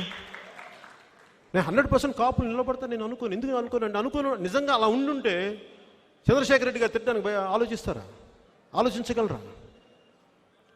ఎందుకంటే ఎక్కువ జనాభా ఉన్న చోట, సంఖ్యాబలం ఉన్న కులాల్లో ఐక్యత తక్కువ ఉంటుంది సహజంగానే. ఒక చిన్న స్థానం కోసం ఇంతమంది పోటీ పడతారు. ఆ నాయకులు వేసే ఎంగిలి మెతుకులకి వారి ఈ మోచేతి అంబలి మహా కమ్మగా ఉంటుంది అనుకోండి పాపం. ఎందుకంటే ఎక్కువ మంది పోటీ పడతారు కదా, అందుకని ఎవడు ముందు వెళ్ళిపోయి అంబలి తాగేస్తే పాపం బాగుంటుంది. తాగండి రా బాగా తాగండి. కొంచెం అంబల్లో కొంచెం కారం, కొంచెం ఉప్పు వేసుకుని ఇంకొంచెం ఎక్కువ తాగండి, బాగుంటుంది, మంచిగా ఉంటుంది. తాగండి, సిగ్గుండాలి మీకు. అప్పుడు జాతి గురించి మాట్లాడకండి అమ్మ, తప్పు. అలాగే నేను టీడీపీకి మద్దతు ఇవ్వగానే నేను నా కులాన్ని ఎప్పుడు నేను దూరం వెళ్ళలేదు, నేను ఎప్పుడు పారిపోను కూడా. అలాగే వేరే కులాలని తోలనాడను కూడా నేను గౌరవిస్తాను, అన్ని కులాలను గౌరవిస్తాను. ఇంకా చెప్పుకోవాలంటే నన్ను అన్న ఒక అబ్బాయి ఏలూరులో ఎక్కడో అన్న నేను ఏదో దగ్గర తీసుకుంటాను, నేను ఏంటి రెల్లి కులస్తుందంటే నేను చెప్పా, నన్ను రెల్లి కోసం పుట్టలేదు నాన్న, నన్ను నీ రెల్లి సోదరుడు అనుకోను, నీలో పుట్టాను అనుకో. అలాగే ఇస్లాం ఆచారం ప్రకారం నాకు ఎవరైనా క్యాప్ పెడితే గౌరవంగా పెట్టించుకుంటాను. అలాగే నన్ను ఒక ఇసాయి క్రిస్టియన్ ఒక క్రైస్తు చర్చికి తీసుకెళ్ళి నన్ను ప్రార్థన చేస్తాను. రెండు ముఖ్యమైనవి జనసేనలో ఏంటంటే, ఒకటి కులాల ఐక్యత. ఎందుకు మాట్లాడతానంటే మనం అందరం ఒకరికొకరు పరస్పర సహకారం అవసరం అభివృద్ధికి.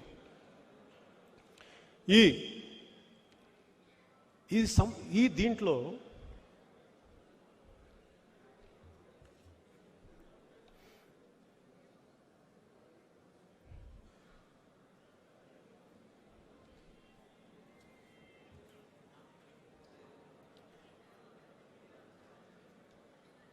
నన్ను అడిగేది అందరూ నీ ఐడియాలజీ ఏంటి. మొన్న ఈ మధ్యన కూడా నేను వింటా ఉన్నాను, చాలా కన్ఫ్యూజింగ్ ఐడియాలజీ అంటారు. ఒకసారి ఇది మాట్లాడతాం, ఇంకోసారి వాళ్ళతో జత కడతాం, ఇంకోసారి ఇది మాట్లాడతాం. అంటే ఒక దేహానికి ఒక రక్తనాళం సరిపోద్దా? ఒక దేశానికి ఒక నది సరిపోద్దా? మీరే వేరే పార్టీల్లో గెలుచుకున్న వాళ్ళని మీరు ఎమ్మెల్యేలు లాక్కుంటారే, అది మీకు తప్పు అనిపిస్తుందా? మీకు అంటే మీ తప్పుడు అధికారం కోసం మీరు ఎవరితోనే కలిసిపోవచ్చా? మేము మా ఆశయాల కోసం ముందుకు తీసుకెళ్ళడం కోసం నేను అవసరమైనప్పుడు వ్యూహం మారుస్తాం, అంతేగాని పిచ్చిగా అలా కూర్చోబెట్టి మేము వాళ్ళు చచ్చిపోయి. ఎందుకంటే నేను అడుగు ముందుకు ఇవ్వాలి. దేనికి ఎప్పుడు తప్పంటే వీళ్ళతో కలిస్తే నాకు వీళ్ళు ఇది ఇస్తారు, వీళ్ళు తెలిస్తే నాకు సెంట్రల్ మినిస్టర్ ఇస్తారు, నేను అట్లా కలవను. వీళ్ళతో వెళ్తే మా వాళ్ళకి న్యాయం జరుగుద్దా, మా వాళ్ళకి అభివృద్ధి జరుగుద్దా, మా రాష్ట్రం బాగుంటుందా, అప్పుడు కలుస్తాం చెప్పేదాన్ని బట్టి. బీజేపీతో కలిసినప్పుడు నేను అడిగాను, ఈ అమరావతిని ఉంచండి ఇక్కడ, వాళ్ళు దాన్ని ఒప్పుకున్నందుకే కలిసాను నేను. ఉత్తరాంధ్ర వెనకబాటుతనం గురించి ఉంది, మేము అండగా నిలబడతా ఉన్నాను, అందుకు కలిసాం. రాయలసీమ కరువు సీమగా ఉంది, అందరూ ముఖ్యమంత్రులు అక్కడి నుంచి వచ్చినా దాన్ని ఇంకా వాళ్ళు అభివృద్ధి అయ్యారు, కానీ ప్రజలు వలసలు వెళ్ళిపోతూ ఉన్నారు. ఎక్కడికో బెంగళూరుకు ఇంకో చోటుకి వెళ్ళిపోతుంటే ఆ వలసలు ఆపడానికి అక్కడ అభివృద్ధి కావాలంటే దాన్ని నిలబడతా ఉంటేనే నేను భారతీయ జనతా పార్టీ సపోర్ట్ చేశాను. అలాగే స్పెషల్ కేటగిరీ స్టేటస్లో నువ్వు ఎందుకు ఇట్లా అయిపోయావంటే నేను ఎప్పుడు వెనక్కి వెళ్ళలేదు. చాలా బలంగా నిలబడ్డాను స్పెషల్ కేటగిరీ స్టేటస్కి. నేను ఒక కొండ నాకు ఇది హక్కు అని చెప్పి నేను తీసుకెళ్ళి ముందుకెళ్తున్నప్పుడు నా ముందర కాళ్ళకి బంధాలు వేసేది ఎవరైతే నాతో అండగా ఉండాల్సిన వాళ్ళే. తెలంగాణకి ఆంధ్రాకి ముఖ్యమైన తేడా, మాకు తెలంగాణ కావాలంటే ఇర్రెస్పెక్ట్ ఆఫ్ పార్టీస్, ప్రజలకి సంబంధం లేకుండా, కులాలకి సంబంధం లేకుండా అందరు కలిసి మా తెలంగాణ కావాలని వస్తారు. ఆంధ్రాకి దౌర్భాగ్యం ఏంటంటే ఇది వాడు చేస్తున్నాడు, ఈ క్యాస్ట్ వాడు చేస్తున్నాడు, వీడి మా వర్గం కాదు. పవన్ కళ్యాణ్ చేస్తున్నాడు, నాకు ఏముండదా? స్పెషల్ కేటగిరీ స్టేటస్ నాకేమైనా మెచ్చి మేకతోలు చెప్తారా? నాకు చేసినప్పుడు పోనీ, ఎందుకంటే చాలామంది చప్పట్లు కొడతారు, నేను వస్తే సభలు పెడతారు, నాకు సరదా కాదు.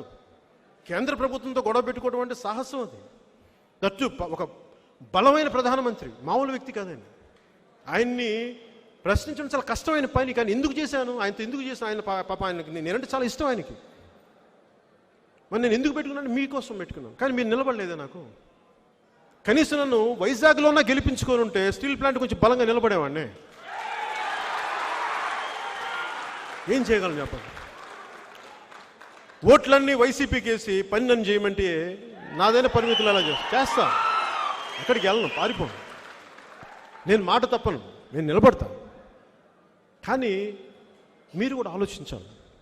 ఇది నాకు అభ్యర్థన కాదు, ఇది నా ఆవేదన. నిన్న కూడా ఇన్ని తిట్లు తింటా ఉంటే పాపం నేనంటే ఇష్టపడి స్నేహితులు వచ్చేసి ఏడ్చేశారు. ఎందుకు ఇంత దౌర్భాగ్యుల చేత తిట్లు తింటావు నువ్వు అంటే, నేను నా కర్మ అనుకోలే. నా దేశం నేను రక్షించుకుంటా, నేను తిట్లు తింటాను, పర్లా, ఏం పర్లా.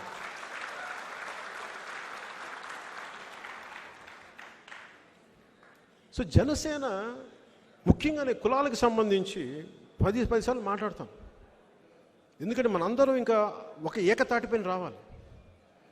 నేను నెల్లూరులో పెరిగిన వాడిని. వీళ్ళు చాలామంది ఏం మాట్లాడారు, కుల ఘర్షణలు రెచ్చగొడతానంటారే. కుల ఘర్షణలు రెచ్చగొడిన వాడైతే నేను టీడీపీతో జత కడతానా? అసలు అలాంటి వ్యక్తి టీడీపీతో జత కడతా బాగుండాలని కదా. అలాగే వైసీపీ నాయకులు చాలామంది నాకు తెలుసు. ఇదే అంబటి రాంబాబు గారు మనకి 2014లో ఎప్పుడో వాళ్ళ అమ్మాయి పెళ్ళికి పిలిచి నేను వెళ్ళానే. ఆయన తర్వాత తిట్టిండి వచ్చినాను, నాకు అది ఓకే అని నేను ఎప్పుడు దాచుకోవాలంటే, నేను నా స్నేహహస్తాన్ని ఎప్పుడు ముందే ఉంచాను, ఎప్పుడు ఇలా పెట్టాను, నేను రెడీ. మీరు అలా కాకుండా మీరు నాతో గొడవ పెట్టుకుంటానంటే కూడా రెడీ. Choice మీజ్ yours.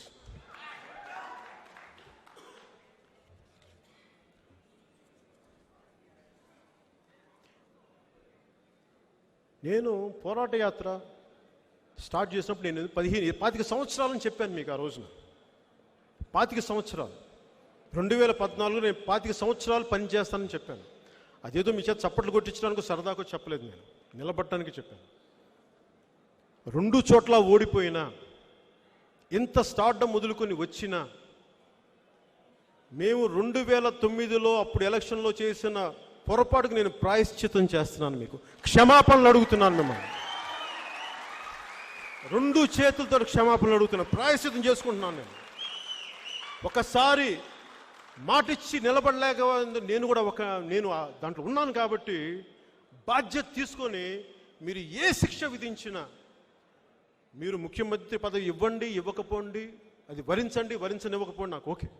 కానీ నేనైతే మీకు పని చేయడం ఆపను. ఎందుకంటే ఒకసారి మీరు మనసు పెట్టిన తర్వాత నేను వదలను. ఎందుకంటే అది నా మాట మీద నాకున్న గౌరవం, అది నా మీద నాకు అంత గౌరవం ఉంది.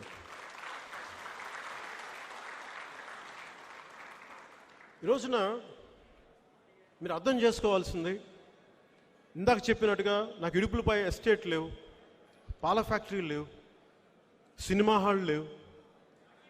నాకు తెలిసింది ఒకటే సినిమాలు యాక్ట్ చేయడం. దాన్ని కూడా నా ఆర్థిక మూలాలను కూడా దెబ్బ కొట్టేస్తానంటే నాకు ఓకే. మీ అందరూ ఒక పూట అన్నం పెట్టరా, లేదంటే కూర్చోబెట్టి ఒక కాఫీ ఇవ్వరు. నాకు దాని గురించి ఆలోచించలేదు. అలాగే చాలాసార్లు అసలు నీకు డబ్బులు ఎలా వస్తాయి పార్టీ కంటే నేను మీకు చెప్తా. ఆ రోజున నాకు కరెక్ట్ గుర్తులేదు కానీ 1,65,00,000 కానీ 1,85,00,000 కానీ నా బ్యాంకులో ఉన్న పెట్టుబడి డబ్బు.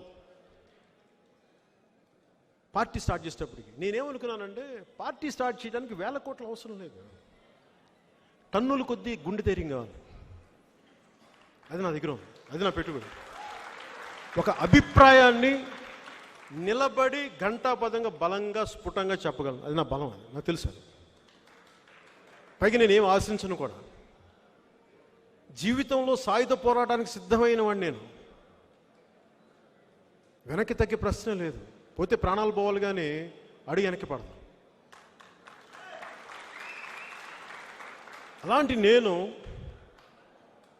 నా ప్రయాణం ఎలా ఉంటుందంటే, రైటరును కవి జావేద్ అఖ్తర్ ఒక పోయింది ఎక్ మొహరే కా సఫర్ అని. ఒక చిన్న పావు ప్రయాణం, ఒక చదరంగంలో ఉండే ఒక చిన్న పావు ఉంటుంది, దాని ప్రయాణం కింద ఒక కవిత ఉంటుంది. అదేంటంటే జీవితపు చాలా చిన్న వయసులోనే ఆ పావు తాలూకు మనసు చిన్న వయసులోనే జీవితంలో ముందుకు అడుగేయాలి అంటే ఈ జీవన చదరంగంలో కనుచూపు మేరకు విస్తరించి ఉన్న ఈ జీవన చదరంగంలో ఒక్కొక్క గడి దాటాలి అంటే చాలా జాగ్రత్తగా, తెలివిగా, చలాకీగా ఉండాలి. ఎందుకంటే సంపూర్ణంగా ఈ రాజకీయ చదరంగాన్ని పావులన్నీ ఆల్రెడీ కప్పేసి కూర్చున్నాయి. ఒక్క అడుగు వేస్తే చంపేస్తారు, ఒక్కొక్క అడుగు ముందుకేసుకెళ్తే ఎటు చూసినా నలువైపులా నైవంచుకులు, చంపేసేవాళ్ళు, ద్రోహులు, ఘాతకులు, ఇలాంటి మధ్య ఒక్కొక్క అడుగేస్తే నాకు తెగిపోతా ఉంది. అయినాక నేను ముందుకు నడుస్తూనే ఉన్నా, ఒక్కొక్క అడుగు ముందుకేస్తున్నాను. అలాగే జనసేన ప్రయాణం కూడా చిన్న పావు ఇది. ఒక్క ఎమ్మెల్యే కూడా లేనిది ఒక ఎమ్మెల్యే సంపాదించుకుంది, ఒక్క ఎంపీటీసీ లేని కూడా ఈరోజు 180 ఎంపీటీసీలు సంపాదించుకుంది, ఒక జెడ్పీటీసీ లేని 2 జెడ్పీటీసీలు.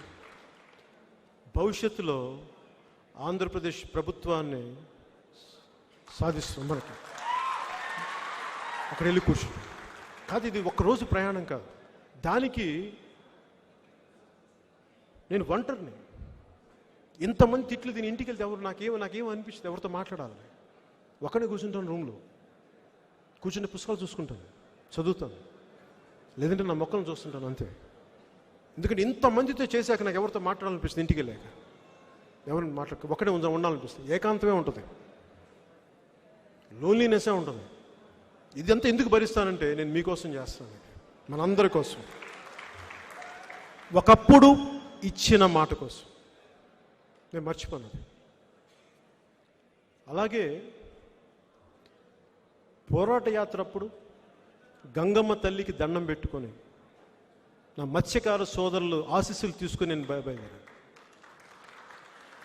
ఎందుకంటే సమాజంలో నేను ఏ అణగారిన వర్గాలు ఉన్నాయో, ఏవైతే అది మీకు ముస్లిం మతస్థులు కానీ, క్రిస్టియన్ మతం పాటించే మనవాళ్ళు కానీ, ఏ కులస్తులైనా కానీ, అణగారిన వర్గాలు ఎవరైనా సరే అందరికీ సమన్యాయం జరగాలి, అందరికీ అభివృద్ధి పథకాలు ముందుకు నడిపించాలని కోరుకునేవాడిని. అలాగే నేను సర్వమతాల్ని గౌరవించేవాడిని.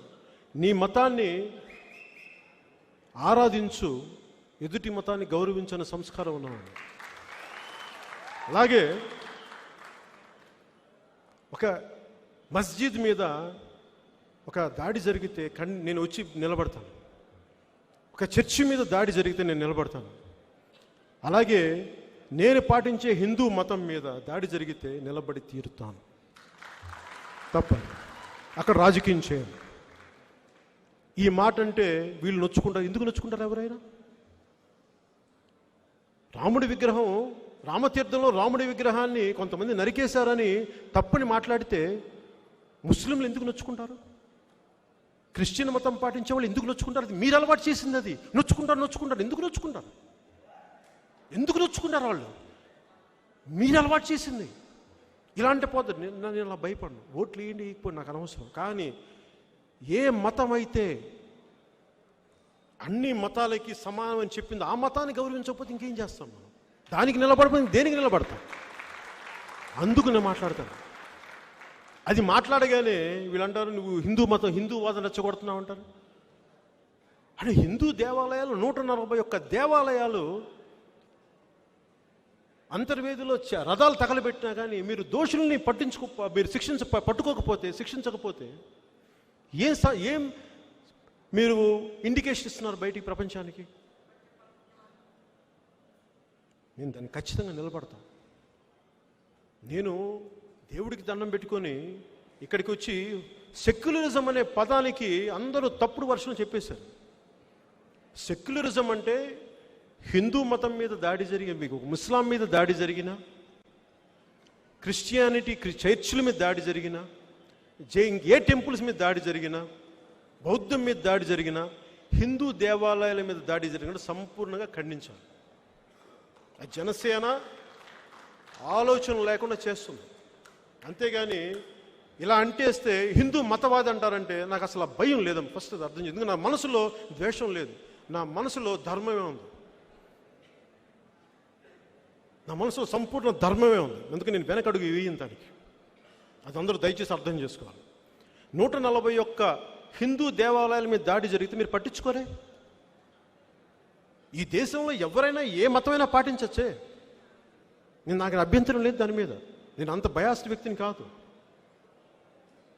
చాలా సంపూర్ణంగా నిలబడగలను నేను. కానీ మరి జరుగుతుంటే ఇలా ఎవరు నొచ్చుకుంటారు? ఈ అలవాటు నుంచి మనందరం కూడా బయటికి రావాలి. ప్రతి కులాన్ని ద్వేషించేద్దాం. ఈ పొద్దున నేను మొన్న అదే అనుకుంటా ఉన్నా. వైసీపీ పొద్దున్న లేచినప్పటి నుంచి మీరు కమ్మవారిని తిడతా ఉంటే రేపొద్దున మీ ఇంకొకరు రారు, అప్పుడు మీ సమాజాన్ని తిట్టరా, మీ సామాజిక వర్గాన్ని తిట్టరా? అలా తిట్టడం గ్యారంటీ ఏంటి? మనందరం అర్థం చేసుకోవాల్సింది, మీ ఇంటి నుంచి మా ఇల్లు ఎంత దూరమో మా ఇంటి నుంచి కూడా మీ ఇల్లు అంతే దూరం. మర్చిపోండి, మాట్లాడాలి. అలాగే ఇంకెక్కడో ఒక చోట దీనికి ఒక తెర పడకపోతే నువ్వు 100 మంది దగ్గర ట్యాక్సులు కలెక్ట్ చేసి నువ్వనుకున్న కొద్ది మందికే పెడతానంటే మిగతా 60 మంది ఏం చేస్తాం? ఖాళీగా కూర్చుంటామా? వ్యూహాలు వేస్తాం. వైసీపీ నాయకులు చెప్తున్నా, వ్యూహాలు వేస్తాం. వచ్చే సార్వత్రిక ఎన్నికల్లో మీ పరిస్థితిని కూడా మీకు తెలియజేస్తాం. మీకు అనుభవం వచ్చేలా తెలియజేస్తాం. మేము పారిపోం.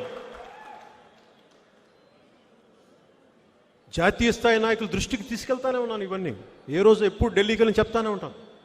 వారి దృష్టికి తీసుకెళ్ళాను. ఆంధ్రప్రదేశ్ పరిస్థితి వివరించాను, వివరిస్తుంటానే ఉంటాను. వారి సలహాలు, వారి సూచనలు తీసుకొని ఈ వైసీపీ దుష్టపాలనకి అంతమొందించాల్సిన సమయం అయితే ఆసన్నమైంది.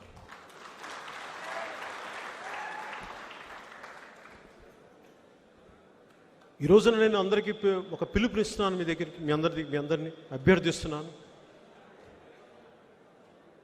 ఇంకా మనం పిరిగితనం మానేద్దాం, పిరిగితనం ఆపేద్దాం. నేను ఎప్పుడు నాకు పిరిగితనం లేదు, నేను జాగ్రత్త ఉంటుంది. ఎందుకు జాగ్రత్త ఉంటుందో చెప్తాను మీకోసమే. ఈ పిల్లలు ఉంటారు,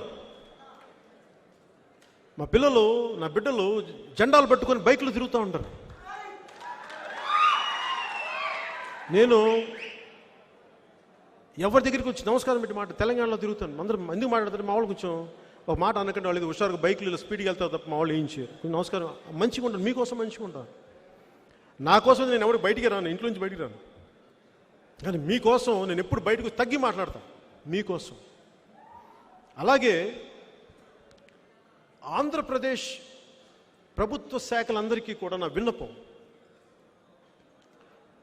ప్రభుత్వాలు మారబోతున్నాయి వచ్చే సార్వత్రిక ఎన్నికల్లో. ప్రభుత్వాలు మారబోతున్నాయి. జీవితం అంటే నువ్వు ఊహించుకొని జరగటమే కదా. పవన్ కళ్యాణ్ 2 చోట్ల ఓడిపోతాను ఊహించుకోవాలి, జరిగింది కదా కదా. అలాగే 151 సీట్లు వచ్చిన వైసీపీ 15 సీట్లకు రాదని కూడా జరగచ్చుగా. మరి అత్యాశగా 0 వస్తాయని చెప్పట్లా. 151లో ఒకటి చెరిపేయచ్చు కదా జీవితం. పరమాత్మ చెరిపేయచ్చు, 15 మిగులుతాయి మీకు. అప్పుడు పాండవ సభ ఎలా ఉంటుంది అప్పుడు చూపిస్తాను నేను. మన కౌరవ సభ చూపించారు కదా, అప్పుడు పాండవ సభ ఎలా ఉంటుందో చూపిస్తాను. మీరు ధర్మంతో పెట్టుకున్నారు, మీకు చూపిస్తాను. మీకు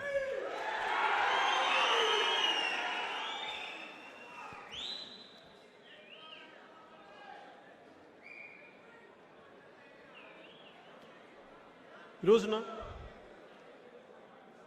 భయపడే అందరికీ ఒకటే చెప్తాను, ఎవరికన్నా గుండె ధైర్యం లేకపోతే ఇక్కడ నువ్వు ఆడపడుచులకే చెప్తున్నాను, ఇంటింటికి వెళ్ళి ప్రతి ఒక్కరూ కూడా మన చిత్ర పరిశ్రమ కూడా మాట్లాడా. నాకేం సరదానా చిత్ర పరిశ్రమ గురించి మాట్లాడడానికి?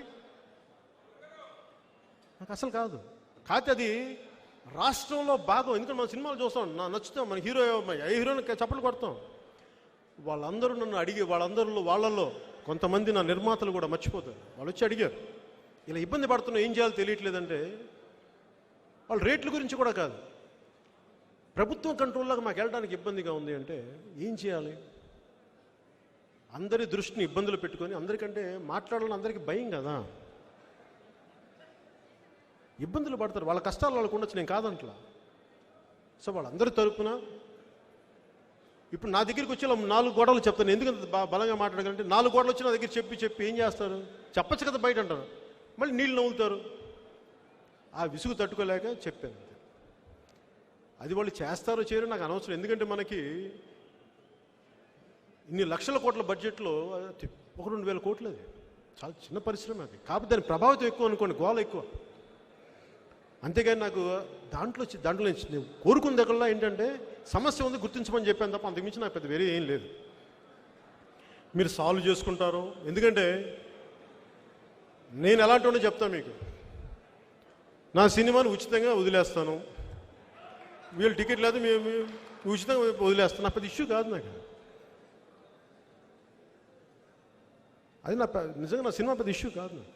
నా సినిమా నా కోసం నేను ఎప్పుడు చేయను, నేను ఎప్పుడు 10 మంది కోసం నిలబడతాను. అలాగే నేను ఇంకెక్కడో చోట దీనికి ఒక చర్మాంకం పలకాలి, దీని మీద వ్యూహం వేయాలి. నేను మీకు ఈరోజు మాట ఇస్తున్నాను, ఇప్పుడు దాకా నేను ఎప్పుడు మాట ఇవ్వలేదు, చెప్పలేదు ఇంత గంటాపదంగా. నా వచ్చే సార్వత్రిక ఎన్నికల్లో జనసేన డంకా బజాయించబోతుంది.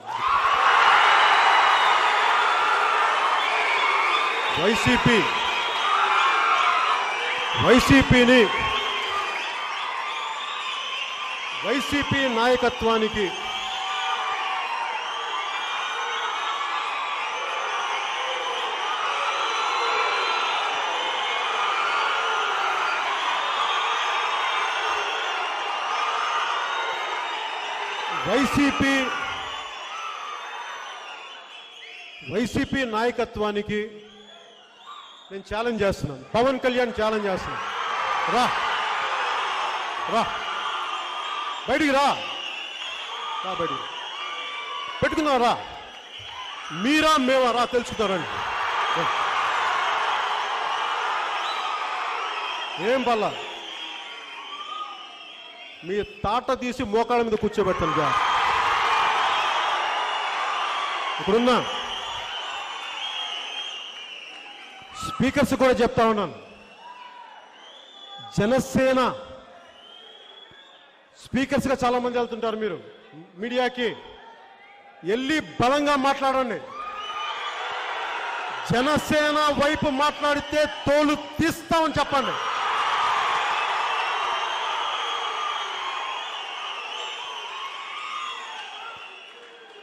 మీరు గుర్తుపెట్టుకోండి, ఇది కూడా చెప్తున్నా, ఏ వైసీపీ కార్యకర్త మనల్ని ఇబ్బంది పెట్టాడు దగ్గర నుంచి వాళ్ళ నాయకుడు ఎవరైనా సరే చిట్టా రాసుకొని చెప్తా, రాయని చెప్పా. ఆ రోజున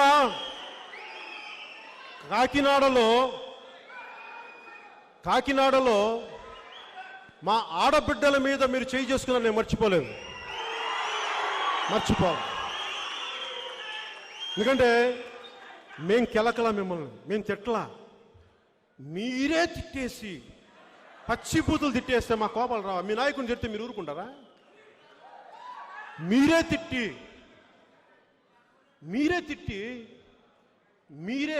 మరి మా వాళ్ళ కోపస్ వస్తే ఎవరి చేత కొట్టించారు? అన్ని మాడపడుచు అన్ని కులాల నుంచి వెళ్తే మీరు అందరి చేత కొట్టించారు. నేను మర్చిపోలేదు, గుర్తుపెట్టుకోండి. మీకు కూడా చెప్తానమ్మా, నేను మర్చిపోలేదు. మర్చిపోయే ప్రసక్తే లేదు. నాకు తెలుసు, ఎవరెవరు అందరూ తెలుసు. నాకు మర్చిపోయే ప్రసక్తి లేదు. ప్రజాస్వామ్య పద్ధతిలో ప్రజాస్వామ్య పద్ధతిలో ఎవరు ఏం చేశారో మీకు దాని తగ్గగా ప్రతిఫలం మీకు ఇవ్వబడుతుందమ్మా, మర్చిపోండి. ఎందుకంటే ఇది పవన్ కళ్యాణ్ చెప్పేది కదమ్మా, ఇది లా ఆఫ్ ఫిజిక్స్ అంటారు దీన్ని. చర్యకి ప్రతి చర్య ఉంటుంది. మేము మర్చిపోము, ఎక్కడ మర్చిపోం. మిమ్మల్ని ఎలా ఎదుర్కోవాలో తెలుసు. మీరు బీహార్ నుంచి కిరాయి మొక్కలను తెప్పించుకోండి అమ్మా. మీరు ఇప్పటిదాకా ఈ వైసీపీ వాళ్ళు ఇప్పటిదాకా మనలాంటి వాళ్ళని చూడలేదు. వీళ్ళు ఏమంటే అనుకుంటారంటే ఏమ్రా అని ఎట్లా వాళ్ళ బూత్లో ఉంటే తిరిగితే మనం భయపడే ప్రసక్తి లేదు. తోలు తీస్తాం, మీకు జాగ్రత్త. భయపడతాం మీకు. మీ ఛానల్లో జనసేన పార్టీ పేరు చెప్పడానికి ఇష్టపడరా మీరు? మీరు చెప్పేలా చేస్తానమ్మా ఒకరోజు. చెప్పక తప్పదు, మీరు చెప్తారు, తప్పదు. ఎందుకంటే ఏనుగా ఒక రూమ్లో కూర్చొని ఏనుగు తిరుగుతూ ఉంటే మేము గుర్తించలేదంటే నీ కర్మ అది. అది వచ్చి దానికి ఆ పాదాల కింద నలిగిపోయే వరకు అమ్మ అంటావు. అప్పుడు తెలుసు ఆ రోజు వస్తుంది మీకు. నాకు ఇంకొక సమస్య ఏముందంటే, నాకు ఇక్కడ ఎంతసేపు రాజకీయం రెండు వర్గాల మధ్య ఉంటుంది. నాకు అర్థం కాదు. మిగతా కులాలు ఏమైపోయాయి? మిగతా వాళ్ళు ఏమైపోయారు? మిగతా వాళ్ళు మనుషులు కాదా? 70 సంవత్సరాలు పాలించి మిగతా వాళ్ళ పరిస్థితి కూడా ఆలోచించాలి కదా. ఒక్క 10 సంవత్సరాలు వైసీపీ వర్గీయులు లేకపోతేనే గిజగిజలాడిపోతారు. మరి మిగతా వాళ్ళు స్వతంత్రం వచ్చినప్పటి నుంచి ఇప్పటి దాకా ఎవరు చూశాడు అధికారం? ఏ కులాలు చూసిన అధికారం? వాళ్ళేమనుకోవాలి? వాళ్ళ బాధ కూడా పరిగణలో తీసుకోవాలి. నేను అగ్రకులాలని గౌరవిస్తాను,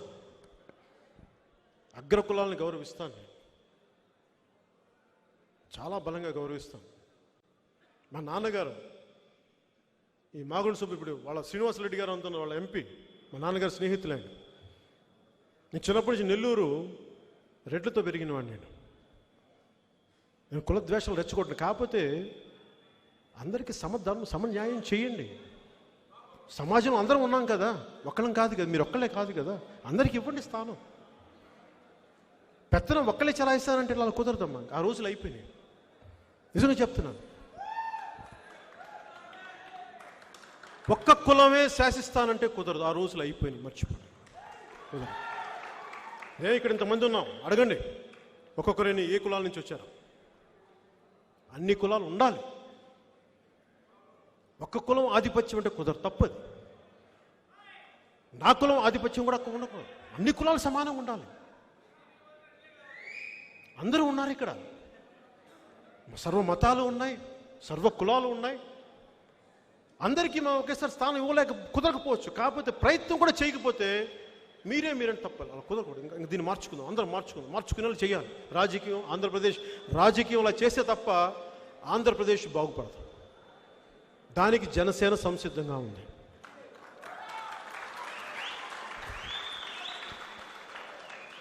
ఏ అణగారిన వర్గాలకి అధికారం లేదో, సోషల్ జస్టిస్, సామాజిక న్యాయం ఒకప్పుడు చెప్పి మేము అందరూ అడుగుని పెడేసాం. నేను మర్చిపోలేదు. ఎందుకంటే అన్ని కులాలకి సమన్యాయం అంటే ఆ పరిస్థితులను తగ్గట్టుగా నిలబడతాం, అన్నికి చేసుకుంటూ వెళ్తాం. మేము వెనక్కి వెళ్ళాం. నేను మర్చిపోలేదు ఆ మాట. పవన్ కళ్యాణ్ నిలబడతాడు, జనసేన నిలబడుతుంది. ఇంకొకసారి గుర్తు చేస్తా ఉన్నాను మీకు, నాయకుడు చనిపోయిన తర్వాత నాయకుడి గురించి మాట్లాడకండి. ప్రయోజనం ఏంటి? బతుకున్నప్పుడు రక్షించుకోలేని వాళ్ళు చనిపోయిన తర్వాత మాట్లాడితే ప్రయోజనం ఏంటంటే మీరు ఆలోచించండి. అందుకని అన్ని రకాలుగా, అన్ని పద్ధతుల్లో నేను మొన్న మాట్లాడుతూ ఒకటి చెప్పా. వైసీపీ మీరు కేవలం కమ్మవారి సమాజాన్నే మీరు దాడి చేసుకుంటూ వెళ్ళిపోతే ప్రతి ఒక్కరు ఏదో కులానికి చెందాలి కదా, ఒక మతానికో కులానికో చెందాలి, మాకు చాయిస్ లేదు. మీరు కక్ష కట్టేసి కశ్మీర్ పండిట్లను తరివేసినట్టుగా ఒక జాతిని ఆంధ్రప్రదేశ్ని తరివేద్దామంటే తప్పు కదా? అలా చెయ్యొచ్చా? మానవత్వం అది? అలా కుదురుద్దా? ఆలోచించాలి కదా. అలాంటి దాడులకి బాధితులకు కూడా మేము అండగా ఉంటాం. నేను మీకు మాటిస్తున్నాను. అలాగే వైసీపీకి నేను మీకు ఈ రోజున మీరు మమ్మల్ని యుద్ధానికి రమ్మని పిలిచారు. నేను అడగల. మీరు నన్ను కవ్వించారు, మీరు నన్ను పిలిచారు. మీరు మా వాళ్ళ మీద కర్రలతోటి మేకులు గుచ్చి మా వాళ్ళని తలకాయలు పాల్గొట్టారు. మీరు మా ఆడబిడ్డల ఒంటి మీద చెయ్యేశారు. మీరు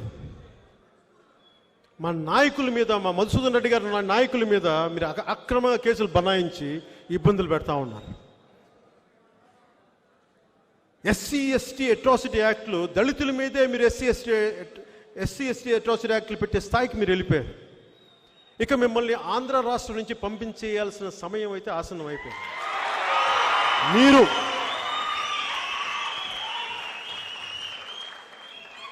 వైసీపీ నాయకత్వానికి నేను సవాల్ విసురుతున్నా. రండి, మీరు నా గురించి ఏం మాట్లాడతారో మాట్లాడుకోండి, ఏం చేస్తారో చేసుకోండి. ఛాలెంజ్ విసురుతున్నా, మీకు చేసుకోండి. దమ్ముతో మాట్లాడుతున్నా. సినిమాలు ఆపుతారా? ఆపుకోండి చెప్తా, ఆపుకోండి.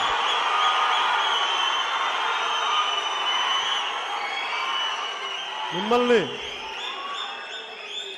భవిష్యత్తులో మీకు ఉంటుంది, మీరు కానీ యుద్ధానికి మీరు పిలిచారు. మీరు, నేను కవ్వించలా. కాకినాడలో మీ ఎమ్మెల్యే మా ఆడపడ్డల మీద దాడి చేశాడు. మేము అడగల, మేమేం వల్ల మీరు పచ్చి బూతులు తిడితే మమ్మల్ని లాక్కొచ్చారు. ఏంటి అని ప్రశ్నిస్తాం, మా మీద దాడి చేశారు. ఇలాంటి దాష్టికాలు ఒకటి కాదు. అనంతపురం జిల్లా నుంచి మన శ్రీకాకుళం వరకు మీరు అందరినీ మమ్మల్ని ఇబ్బంది, మా కార్యకర్తని, మా జన సైనికుడిని నిర్దాక్షిణ్యంగా ఆత్మహత్య చేసుకుని చేశారు. మీ ప్రకాశం జిల్లాలో గిద్దలూరు. నేను మర్చిపోలా. ప్రజాస్వామ్యబద్ధంగానే మిమ్మల్ని ఎలా ఎదుర్కోవాలి, మిమ్మల్ని ఎలాగా లొంగదీసి కింద కూర్చోబెట్టాలో మాకు తెలిసిన వాళ్ళని గుర్తుపెట్టుకోండి.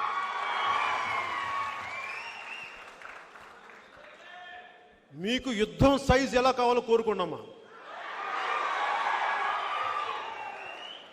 ఎలా కావాలి మీకు యుద్ధం? Choice is yours. జనసేన అని గుర్తుపెట్టుకోండి. మీకు వైసీపీ వాళ్ళకి చెప్తా ఉన్నా, మీ నాయకత్వాన్ని కూడా చెప్తున్నా, మీ మద్దతుదారులు కూడా చెప్తా ఉన్నాం.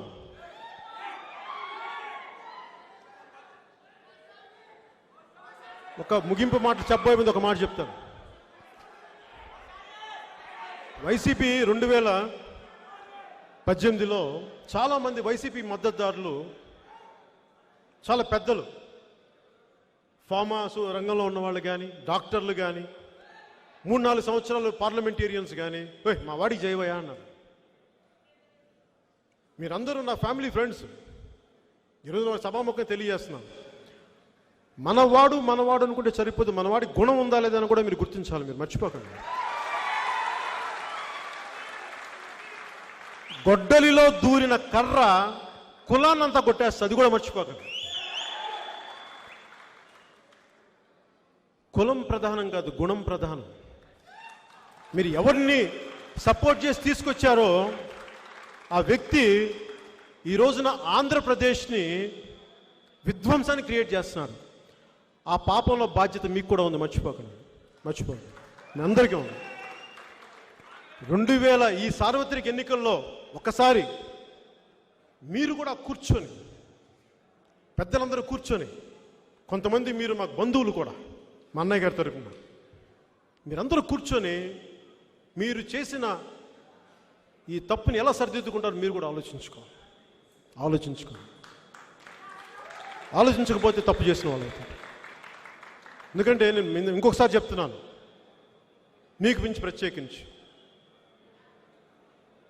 మీ ఇంటి నుంచి మా ఇల్లు ఎంత దూరమో మా ఇంటి నుంచి కూడా మీ ఇల్లు ఎంతో దూరం.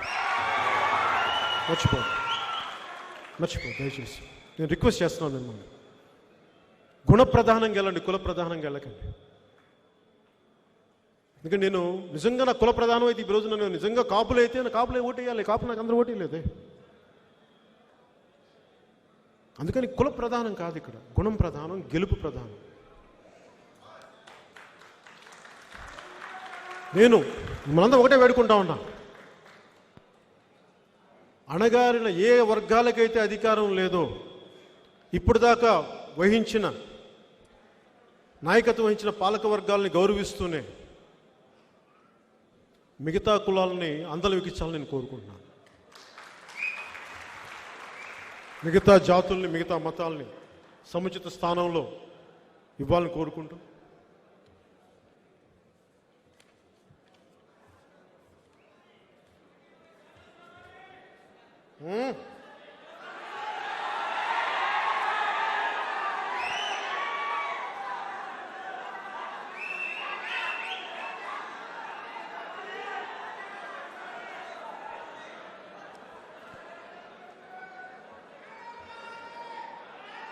ఒకటే మాట, నేను ఇప్పుడు దాకా నిర్ణయం తీసుకోలే రాజకీయాలు. ఇప్పుడు దాకా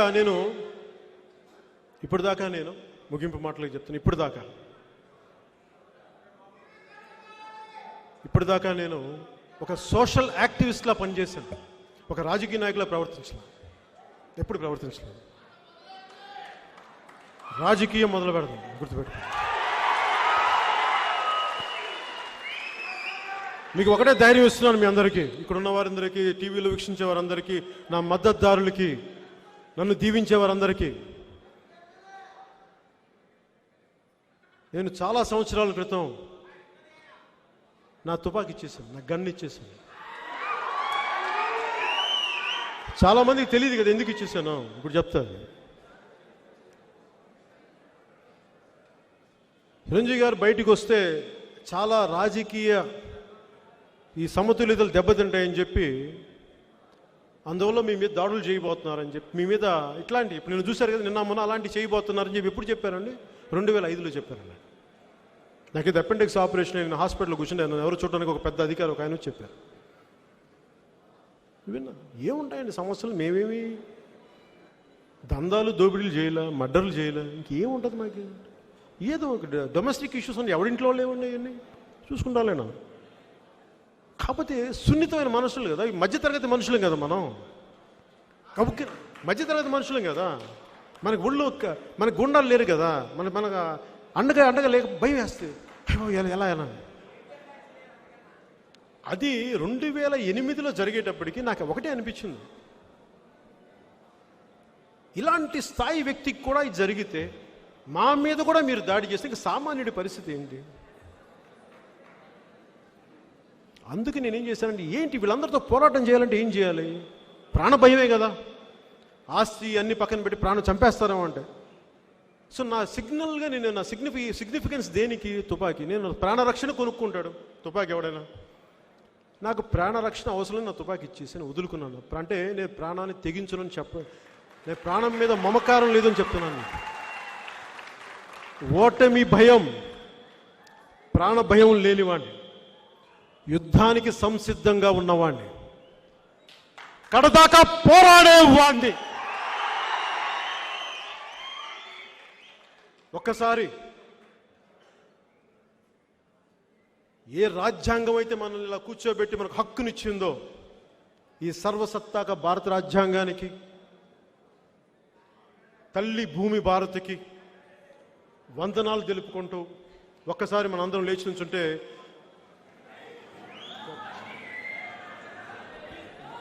జాతీయ గీతాన్ని పెట్టండి, కథలో దయచేసి. जनगण मन अधिनायक जय हे भारत भाग्य विधाता। पंजाब सिंध गुजरात मराठा द्राविड उत्कल बंगा। विंध्य हिमाचल यमुना गंगा उच्चल जलधि तरंगा। तव शुभ नामे जागे तव शुभ आशीष मांगे। गाहे तव जय गाथा जन गण मंगलदायक जय हे भारत भाग्य विधाता।